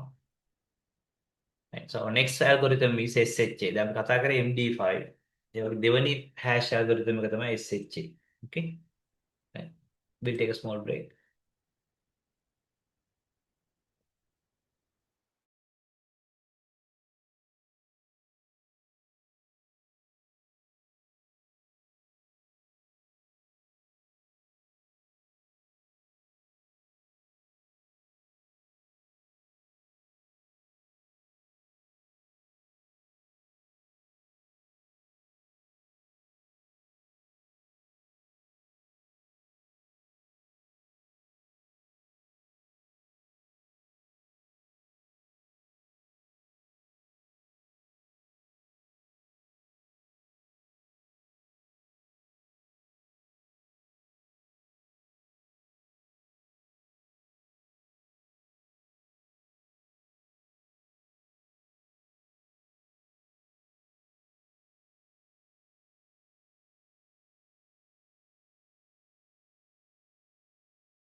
Right. So let's continue. Right. So the second hash algorithm is SHA or secure hash algorithm. Right. Compare these two. Okay. For example, this one, and otherwise you will find it very difficult to remember these things. Again, 512 block. This is also 512, MD5, and this is also 512. Okay. And the digest length is 160 bit. Earlier it is 128 bit. But this one, 160 bit, little bit bigger digest. Okay. Uh, and again, the entire, even though your message is subdivided to 512 bits, again, perfectly, then you need to add a full block, 512 padding block, just like MD5. And here, no maximum message size. Okay. This one, no maximum message, right? Message size is unlimited. But in SHA, there's a message size, maximum size, which is very big, but there's a maximum size. That is 2 to the power 64 minus 1 bits. Okay, so there's a maximum message size. Digest length is different. Okay, uh, but the block size is the same, and the padding technique is the same. Okay, so the same diagram. Same diagram. This time it is 160 bit. Right. Earlier it was 128. That is only difference. Okay. Right. So the third one is RIP PMD. So you have three. This slide is direct from your UCSC note. Uh, in addition to SHA1 MD5, you must know there's something called RIP PMD 160. RIP PMD is very much like SHA1. Very much SHA1. You can see the digest length is also the same anyway. Block size is always the same. Remember, SHA1 has a maximum message size. But RIP PMD, again, you don't have maximum message size. Right? It's pretty much like SHA1, but no maximum message limit. No maximum message limit. That is only advantage, or that is an additional advantage of RIP PMD over SHA1. Okay. So you must be able to compare all three.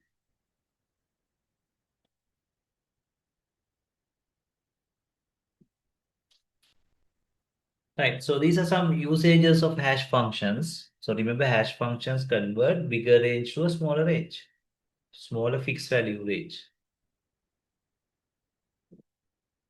So we can use hash for something called public source and hashing passwords.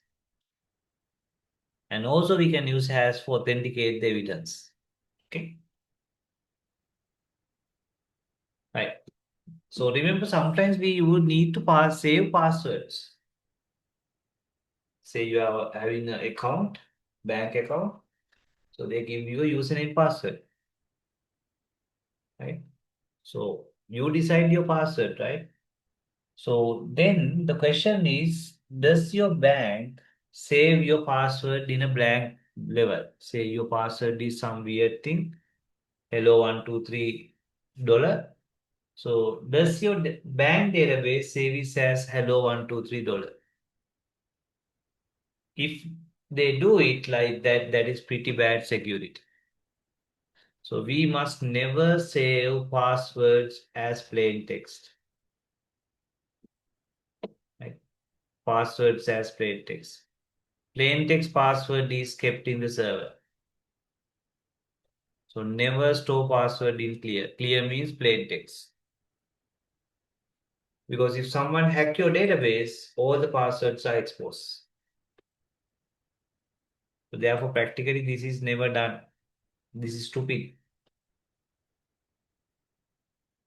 Okay. So what is the correct way? Correct way. Sometimes some people think that the correct way is you encrypt and save it. Encrypt and save it so that others can't decrypt.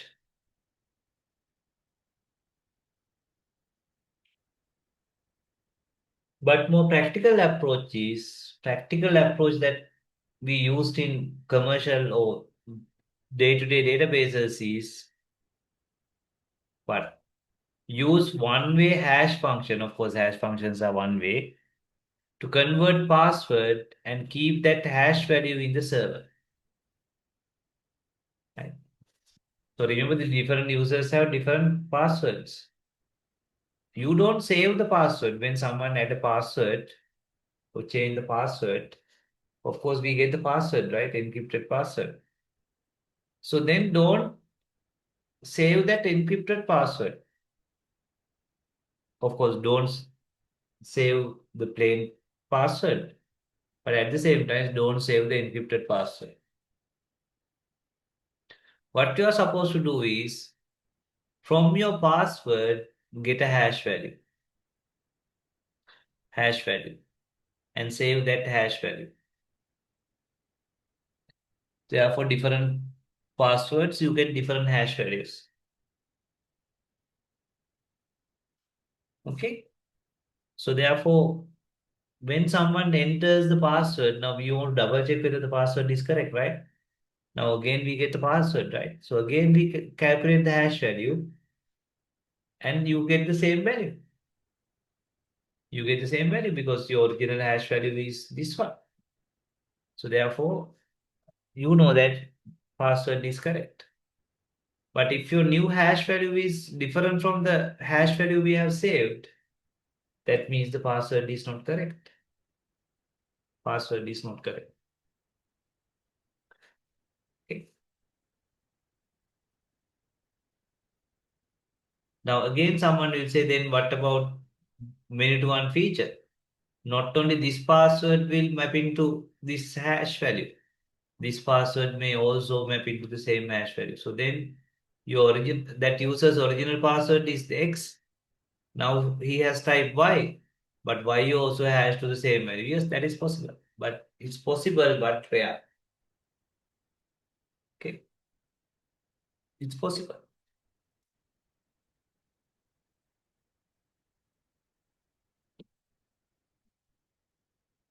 But it is rare. Okay, right. So there's another concept related to passwords. Weak password and dictionary attack. Some people add weak passwords to their accounts and so on. Weak password means it's not a very strong password, maybe common password, not a unique password.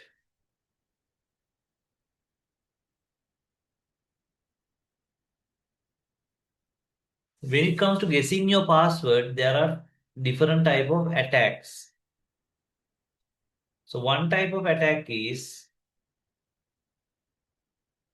brute force attack. Brute force attack means we keep trying different combinations.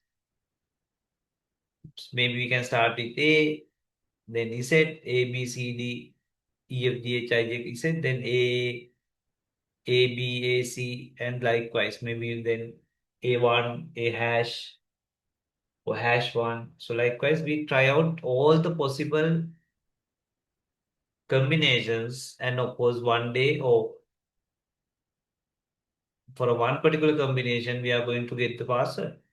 But that is very time consuming.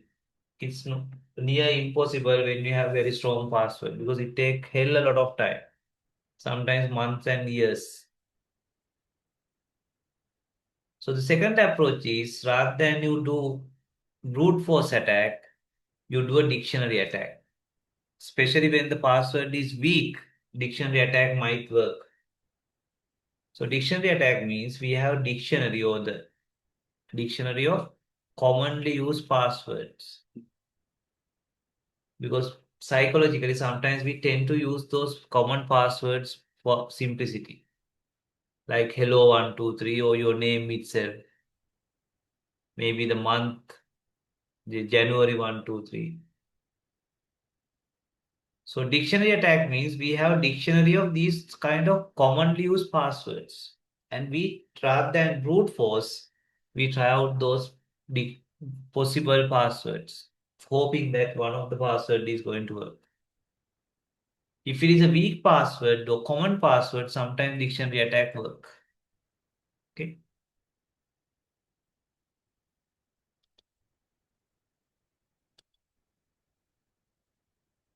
So how to prevent dictionary attack?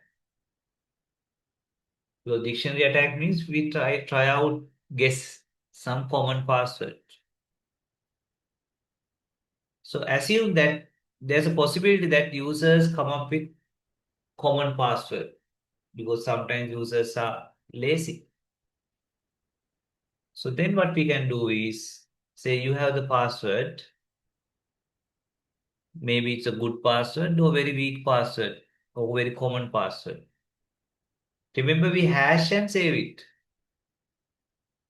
But before hashing, you add a salt value. We call it public salt. You must familiar with these words. Say whatever the password the user has given, we add a constant that is called public salt. It's appending. Now this combination combined text is hash. So this public salt will make if someone added weak password, common password, this public salt bit pattern will make it little more stronger password. And now you hash it. So next time also we add the same salt so that we get the same hash value. Okay. So the hashing is done not to the password, but password plus salt value, public salt value. Public salt is something like a constant. So what is the advantage of adding the public salt? It counter the possible common password issue or the dictionary attack issue. Okay.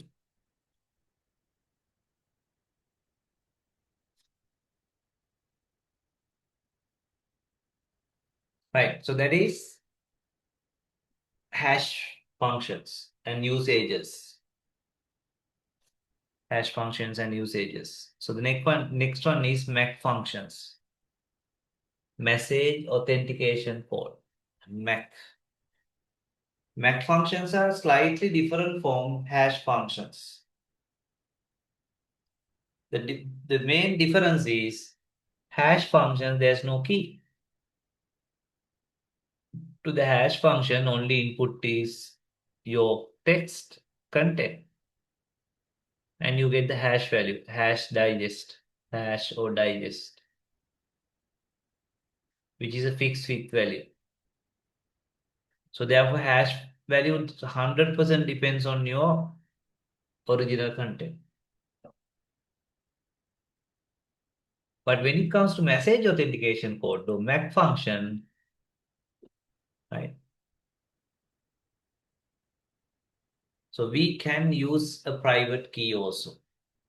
So now, unlike your hash function where your only input is original content, now the original content plus a key, private key is the input, and we get the MAC value.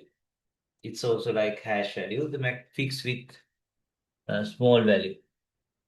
But now we have not only the content, private key is also input. Right? Secret key or private key is also used to calculate the MAC value, message authentication code value. Okay. And this algorithm can be some well-known cryptographic algorithm like DES. Anyway, we will look at what is DES later. And symmetric block cipher algorithm use cannot be any symmetric block encryption algorithm like DES, data encryption standard. So now what are the two big changes. Now our algorithm is not a hash function. Our algorithm is a MAC function. MAC functions are normal symmetric block cipher algorithm like DES. And it again convert your document or content with the help of a secret key, can get the MAC value. MAC value is just like your hash value. Okay? Right. ප්‍රධාන වෙනස්කම් දෙක මොකද? key එකක් පාවිච්චි කරනවා. දැන් පාවිච්චි කරන්නේ ඊළඟට hash functions නෙමෙයි. ඔය symmetric block encryption algorithm එකක් DES වගේ.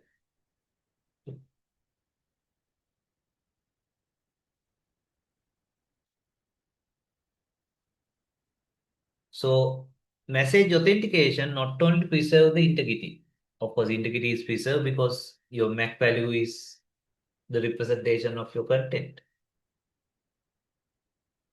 It can preserve authentication also. On the වැදගත් point එක. Hash only integrity. MAC, it can preserve integrity plus authentication because that private key that we use can be your authentication because it's a secret, right? It's a secret, right? Any questions up to this point?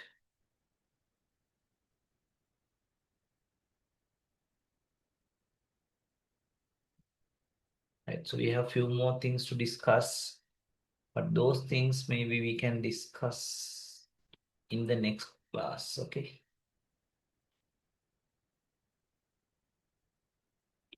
ඉවර කරොත් ලේසි අපිට නේ.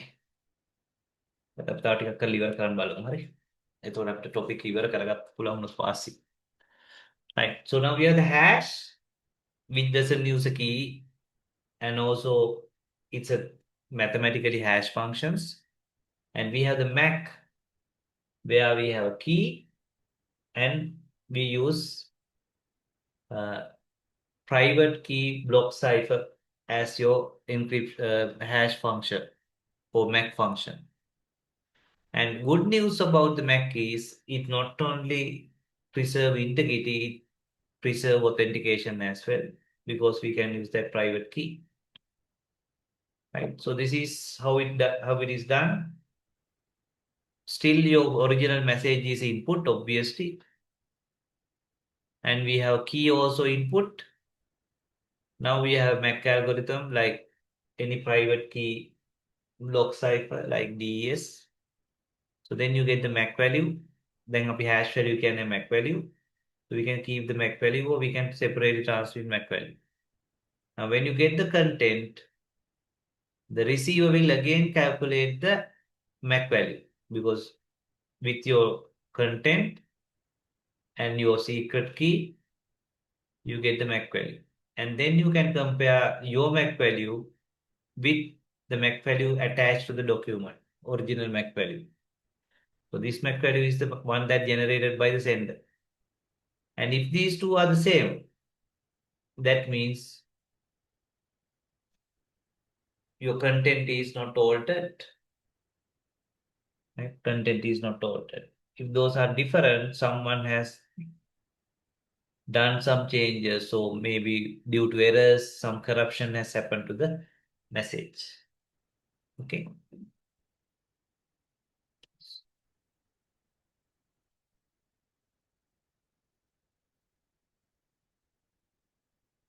Message limit, I haven't seen it mentioned in your note. I'm not sure, but I haven't seen such a limitation when it comes to MAC algorithms. Okay. But you can double check. That's a good question. You can maybe double check with the chat GPT. Okay.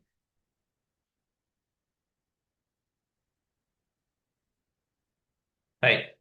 So what are the features of MAC? Again, we take input as your original content, but plus your secret key.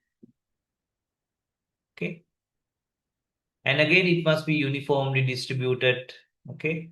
it must, your MAC value must depends on all your input contents, and so those general properties must be fulfilled. Otherwise, it's not a good MAC value, right? Right.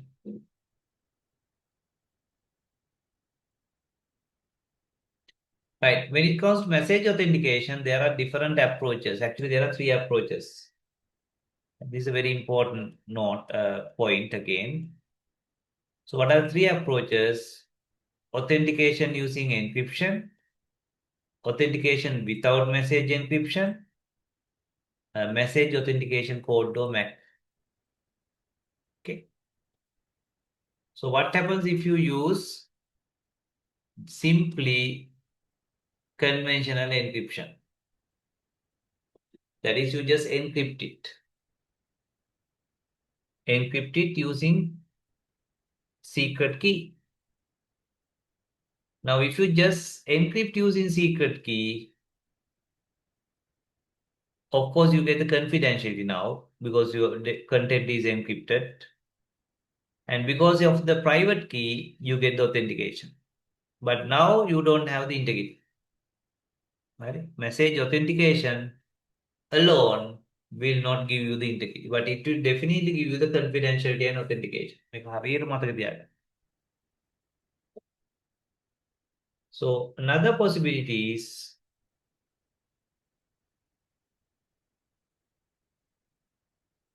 message authentication without message encryption. Earlier, just the encryption. Authentication with encryption. Now, on authentication without encryption. Message authentication without encryption. So, without encryption means now no confidentiality. No confidentiality because we don't encrypt it. But still, we get the integrity and authenticity. Right? Integrity and authenticity.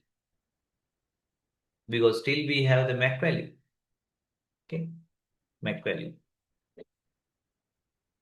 So, third possibility is message authentication code only. MAC only.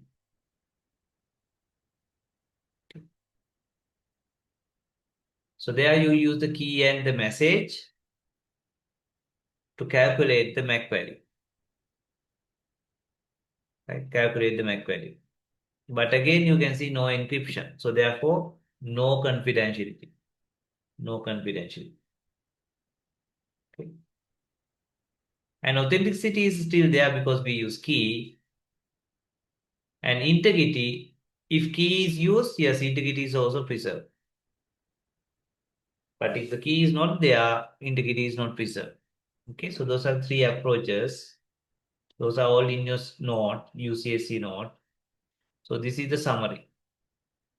The three approaches: conventional encryption, message authentication without encryption, use of MAC. So if you do the encryption only, you have the confidentiality because here it says without encryption. Here, of course, just the MAC. Okay, but other things you get in all the approaches, all the approaches. Okay. Of course, MAC stands for message authentication code, right? But this is message authentication without encryption. Okay. So that is super, super important. Right.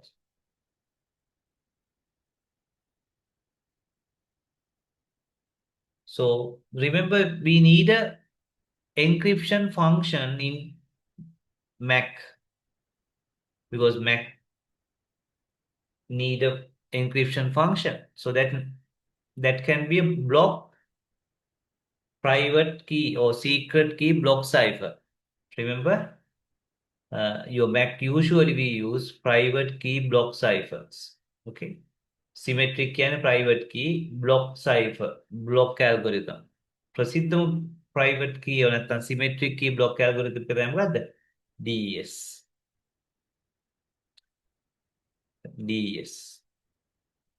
මේ තියෙන DES පාවිච්චි කරන විදිය හැබැයි Mac එකක් ගන්න. සාමාන්‍ය DES එක පාවිච්චි කරලා බ්ලොක් එන්ක්‍රිප්ට් කරන්න. එතන එන්ක්‍රිප්ට් කරන්නේ නැහැ. මේ ඔක්කොම UCSC note එකේ තියෙන්නේ. Again, we have broken your message into parts, and for each part, we apply DES, including the key, because DES is a symmetric key cryptographic algorithm. Then that is also input. The second part of the message is input. The key is still input, and again apply DES. And again, now we are to the third part. That is input. Third part of the message is input. Again, key is input. Again, you have the DES. කොහොම කරලා මේක chain එකක් වගේ යනවා. So then you can, final result is your Mac. Now you can see that if you change a single bit here anywhere, your final Mac is different because it's chain. මේ message එක මතත් depends වෙනවා. මේ message එක මතත් depends වෙනවා. මේ message එක මතත් depends වෙනවා. මේ message එක මතත් depends. කොහේ වෙනසක් කරත් Mac value එක වෙනස් වෙනවා. මොකද Mac දෙක compare කරනවානේ. ඔරිජිනල් Mac එකයි අපි දැන් ජෙනරේට් කරන එකයි. එක bit එකක් හරි වෙනස් කරන දැන් ජෙනරේට් කරන Mac එක වෙනස්. ඔන්න DES පාවිච්චි කරනවා නම් කරන විදිය. හරි බ්ලොක් සයිෆර් එකක් විදියට. සාමාන්‍යයෙන් මේ වයින් කරන්නේ එන්ක්‍රිප්ට් කර කර එන්ක්‍රිප්ෂන් එක ගන්නවා. මෙතන කරලා තියෙන එන්ක්‍රිප්ට් කරන්නේ ෆීඩ් කර කර ෆීඩ් කරගෙන කියලා අන්තිමට Mac value එක ගන්නවා. Mac is your digest. Okay.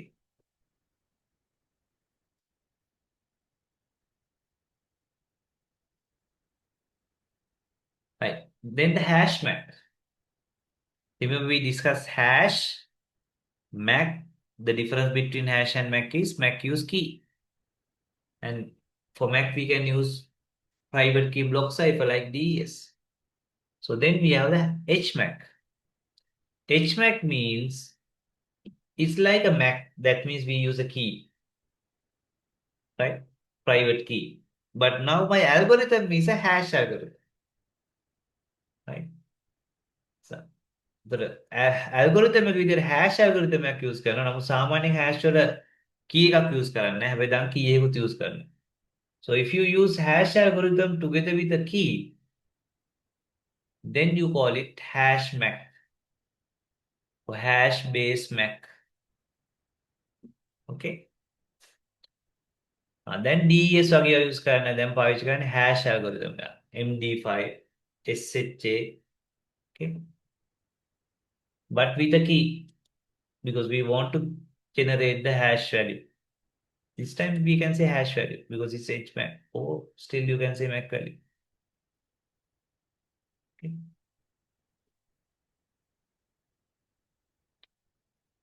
Right. So this is a diagram. මේක අහලා නම් එකපාරක් අහලා තිබුණා හැබැයි. මේක ටික මතක තියාගන්න අමාරුයි. කොහොමද HMAC වැඩ කරන්න කියලා. හරි පුළුවන් නම් මතක තියාගෙන යන්න if you are looking for A+. Okay. Again we have broken the message into parts. Right. So remember this HMAC. ඔය ඉනිෂියල් වැලියු කියන්නේ හැම ඇල්ගොරිතම් එකකටම තව ඉන්පුට් එකක් එනවා. හන්දාර පළවෙනි බ්ලොක් එකකට බොරු ඉන්පුට් එකක් දෙනවා. ඒකට කියනවා ඉන්පුට් ඉනිෂියල් වැලියු කියලා. මොකද ඇල්ගොරිතම් හදන්නේ කන්සිස්ටන්ට් වෙන්න. එකම වැඩේ දිගටම කරන. ඒකට පළවෙනි එකට ඉන්පුට් එකක් නැත්තම් මොකද පස්සේනේ චේන් එක යන්නේ. ඒකට අපි කියන ඉනිෂියල් වැලියු කියලා හાર્ඩ් කෝඩ් වැලියු එකක් දෙනවා. Right. So it's a complicated process. We have something called OPAD. Okay. iPad කියලා කෑලි අරගන්නවා ආයි XO කරනවා ආයි මේව කරනවා ආයි hash කරනවා ඔහොම දසවද දීලා අන්තිම Mac එක හොයාගන්න. And that is your message authentication form. If someone has changed the content, you will get a different HMAC. Okay, different HMAC. මේක එක දවසක් එකපාරක් අහලා තියෙනවා නමුත් ඉතින් මතක තියාගන්න පුළුවන් නම් මේ ලොජික් එක මතක තියාගන්න. හැබැයි ඉතින් සාමාන්‍ය එකට අමාරු වැඩක් එක්සෑම් එකේ හිටපුවම අහනවා ඉතින් එක්සෑම් එකේ නැත්නම් 100 ගන්නවනේ හැමෝම. Right. For HMAC also, hashMAC also, you can use any hash algorithm like MD5, SHA1, RIP-EMD, ඒවනේ ප්‍රධාන hash algorithm HMAC වල පාවිච්චි කරන්නේ hash algorithm. හැබැයි key එකක් එක්ක. key එකක් එක්ක. Okay.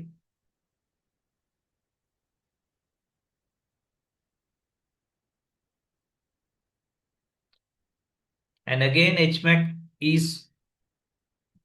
used to be perfect security, but now it is having vulnerabilities, especially brute force attacks and brute force attack වලින් සාමාන්‍ය කාටවත් බේරෙන්න බෑ. ඉතින් හැබැයි වෙලා තියෙන brute force attack එකක් කරන්න වෙනවා යාට ගොඩක් කාල. සමහරට අවුරුදු ගාණක්. But there's a vulnerability of birthday attack. හරි මේක dictionary attack නෙමෙයි යා. දැන් පටලවා ගන්න එපා. දැන් අපි කලින් කතා කරා brute force versus dictionary. Dictionary කියන්නේ well known ඒවා දදා බලන්න. Well known values දදා බලන්න. Well known values කියන්නේ ඔය තියෙන hello 1 2 3 1 QA set pass නේද අර ගහන key pattern එක. But this is different. This is called birthday attack. There's a possibility of birthday attack to HMAC based security systems. Okay. So remember in HMAC we use hash functions together with the key.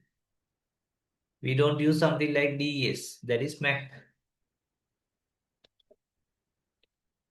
Right. What is mean by birthday attack?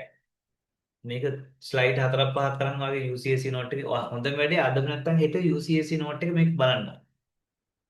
ඒතර හැමදෙස්සෙම මේ note දෙකම බලන්න ඕන. එකට. හරි?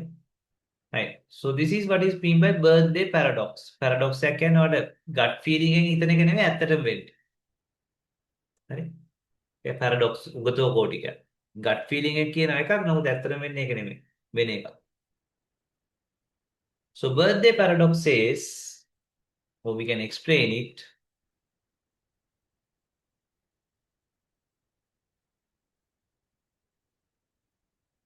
So if we select set of n random people, at least 2 will share a birthday. What is the probability of at least 2 have shared birthday? අපි ගාව පිරිසක් ඉන්නවා. අපි හිතමු පන්තියේ ස්ටුඩන්ට්ලා කියලා. මොකද්ද මේ පන්තියේ ස්ටුඩන්ට්ලා අතර එකම බර්ත්ඩේ එක තියෙන දෙන්නෙක් ඉන්න දින chance එක? So this is called birthday paradox. අපි හිතමු ස්ටුඩන්ට්ලා 100ක් ඉන්නවා කියලා පන්තියේ. එකම මාසෙ එකම දවස වෙන්න ඕනේ. ඒ කියන්නේ ජනවාරි 15 නම් තව එක්කෙනෙක් ජනවාරි 15 ඉපදෙන්න. හැබැයි ඒක ජනවාරි 15ම කියලා ෆික්ස් නෑ. එක දවසේ බර්ත්ඩේ දින දෙන්නෙක් ඉන්න. එතකොට අපිට පුළුවන් පන්තියේ ඉන්න පුළුවන් ජනවාරි 15 ඉපදිච්ච දෙන්නෙක්. නොවැම්බර් 15 ඉපදිච්ච දෙන්නෙක්. හරි. So this is called birthday paradox. So why do we call it paradox? Paradox means your gut feeling says something, but in reality it is the opposite thing. Okay? Right. So the birthday paradox is when we have about 23 people. අපිට හිතනවා මේක වෙන්න තියෙන chance එක හරි අඩුයි කියලා. මොකද දවස් 365ක් තියෙනවානේ. දවස් 365ක් තියෙනවා. එතකොට අපි හිතන්නේ මේ එහෙම දෙන්නෙක් එකම බර්ත්ඩේ එක තියෙන නම් අඩු ගානේ 365ක්වත් ඉන්න ඕන කියලා ගැරන්ටි වෙන්න. නැත්තම් වෙන්නත් පුළුවන් නොවෙන්නත් පුළුවන්. හැබැයි 365 කිරියොත් එimhe අනිවාර්යෙන් දෙන්නෙක් ඉන්නවම තමයි. දෙකට වැඩි වෙන්න පුළුවන් නමුත් අවම දෙන්නෙක් ඉන්න. මතක නේද පිජන් හෝල් ප්‍රින්සිපල් එක කතා කරා semester 2 maths වලට. Right. So in reality if we have at least 23 people, there's a possibility of 50% chance of 2 people sharing the birthday. 23ක් ඉන්නකොට මේ දෙන්නෙක් එකම බර්ත්ඩේ එක තියෙන chance එක 50ක් වෙනවා. ඒ කියන්නේ 50-50 වෙනවා. Right? When you have about 57 people, the probability of 2 people having the same birthday is 99%. Okay. මෙහෙම කියලා නිකන් තමයි යන්නේ. එකපාරට වැඩි වෙනවා. හරි. So ඒ කියන්නේ අපිට මේ 365ක් ඕනේ නැහැ මේ එකම බර්ත්ඩේ තියෙන අය ඉන්න. හරි. 57ක් ඉන්නකොට එකම බර්ත්ඩේ තියෙන දෙන්නෙක් ඉන්න තියෙන chance එක 99%ටම නගිනවා. හරි. So there's a reason for that also, because how do you calculate the probability of having two values having the same, two people having the same birthday, right? So this is your intuition will say this is how you do it. ඔයාගේ සාමාන්‍ය දැනුම කියයි මෙන්න මෙහිමයි calculate කරන්න කියලා. Okay, if you have if you have 23 people, මතකනේ 23 people කියනකොට 150ක් වෙනවා. and 50-50 වෙනවා. නමුත් ගොඩක් අය දන්නේ ඒක calculate කරන්නේ 1/23 into 1/23 කියලා. නෑ එහෙම නෙමෙයි calculate කරන්නේ. එහෙම නෙමෙයි calculate කරන්නේ. අපි අහන්නේ මොකක් හරි එකම දවස් එකක් බර්ත්ඩේ වෙනයි. නැතු දවසක් අරගෙන ඒකට තව අනිත් අය ඉන්නවද බලන එක නෙමෙයි. හරි? So therefore this is how it is calculated. 365 into 365 or 1, then 364 into 365, 363 into 365 and so on. So therefore, what is the probability of two people having the same birthday? If we have about 23 people, that is about 0.49, or almost 50%. Almost 50%. මේ 343 වෙනකන් ගිහලා තියෙන මේක අඩු කරලා දෙනවා 23ක් වෙනකන්. හරි? ગેප් එක 23ක් යනවා. මේක සුළු කරලා බලන්නේ ඔයාලට එනවා 0.5ට ළඟ ගන්න. ඒක ඇවරේජ් 50% chance එකක් තියෙනවා 23ක් ඉන්නකොට 50% chance එකක් තියෙනවා දෙන්නෙත් එකම බර්ත්ඩේ තියෙන. ඔක තව චුට්ටක් වැඩි කරාම ඔක 90% වෙනවා. ඇයි අපි මේ ගැන වොරි වෙන්නේ? මතක නේද හැෂ් ගණිතي දෙන්නෙක්ට එකම හැෂ් එන්න පුළුවන් නේද? many to one. මේ දෙන්නෙක්ට එකම හැෂ් එන්න ඉඩ තියෙනවා. අපිට ඔක වළක්වන්න බෑ. දෙන්නෙක්ට හරි තුන්දෙනෙක්ට හරි. Right? We can't prevent that. But you can see that when we have about 50, there's a 99% possibility that two values are having the same value. මොනවා හරි දෙන්නෙක් එකම වෙනවා. එකම වෙනවා කියන්නේ එතන පොඩි අවුලකුත් තියෙනවා. මොකද එතකොට මේ අපි කරන පාස්වර්ඩ් එකක් කියලා. එතකොට මේ පාස්වර්ඩ් එකත් එකම හැෂ් එක. මේ පාස්වර්ඩ් එකත් එකම හැෂ් එක. එතකොට අර දෙන්නම මේක හරිය කියලා අපි ගන්නවා. Okay? So therefore, especially if your passwords are not strong or possible dictionary attack passwords, this birthday attack is possible. Birthday attack is possible with just few occurrences. Okay, so therefore that is a vulnerability of. So therefore birthday attack is a vulnerability of HMAC. HMAC වල තියෙන vulnerability එක තමයි. Okay.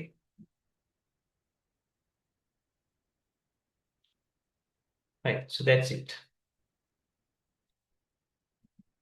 දැන් past papers ටික තරම් බලන්න මම ඊළඟ දවසේ past papers ටිකක් මේ topic දෙකේ past papers කරලා තමයි තුන්වෙනි topic එක පටන් ගන්න. හරි? තුන්වෙනි topic එකේ පටන් ගන්න මේ දෙකේ past papers කරලා. මට අද කරන්න වෙලාවක් නැහැ. almost 10 නේ. 10 පහුත් වෙලානේ. 10 පහුත් වෙලා. ඊළඟ දවසේ past papers කරලා තමයි යන්නේ. හැබැයි ඔයගොල්ලෝ තනියෙන් past papers කරන්න ඕනේ. හරි දැන් past papers කරන්න exam එකට සතියක් වෙනකන් ඉන්න බෑ. මේව හරියට plan කරලා ඉවර කරන්න ඕන one shot. හරි. මම ගිය අවුරුද්දේ paper එකේ මොනවා හරි past papers තියනවද කියලා අනිවාර්යෙන් තියෙන්න ඕන.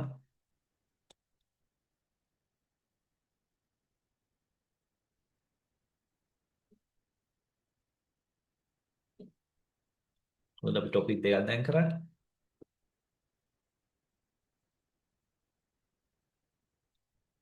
දැන් digital signature අපි කරේ නෑ.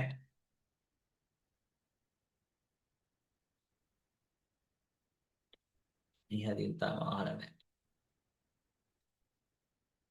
මේකක්වත් අපිට තාම කරපු නැති ඒවා තියෙනවා.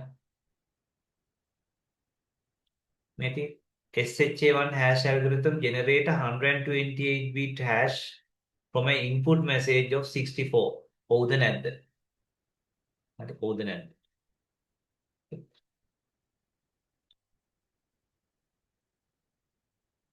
එක question එකයි. මේකේ MD5 SHA සමහර questions. හරි.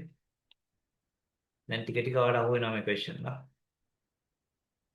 මේක මේ රචනාවකට අහන්නේ සමහරට MCQ වගේ ඒවා. හොඳේ. MCQ වගේ ඒවා අහන්නේ.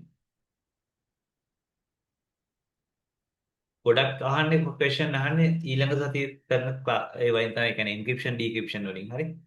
23 තියෙනවද කියලා questions?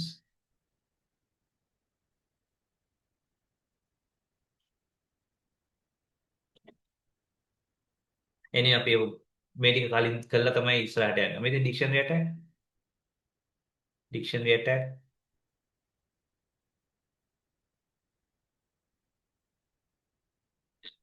මේවා නම් කරලා නෑ. හරි. Yes. The MD5 hash algorithm generate 128-bit hash from input message of 64 bit. හරිනේ 180. size එක වැදගත් නැහැ. size එක මොනවා වුණත් එකම hash value එක තමයි එකම hash size එක තමයි. මේ හැමදාම අහන්නේ එකම question. හරි. මේ phishing කියන්නේ නිකන් general knowledge එකනේ.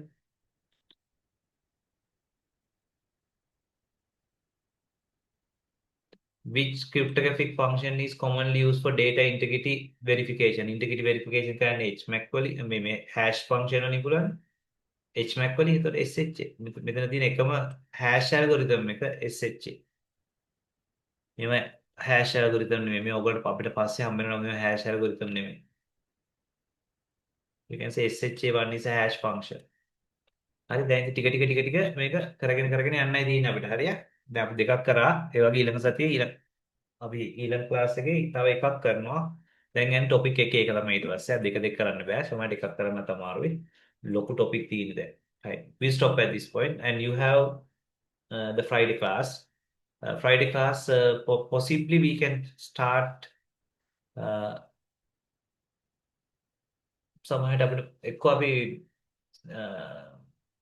entrepreneurship and management topic එකක්ම කරමු නැත්නම් අපි maybe we can start professional practice. Okay, and we stop at this point.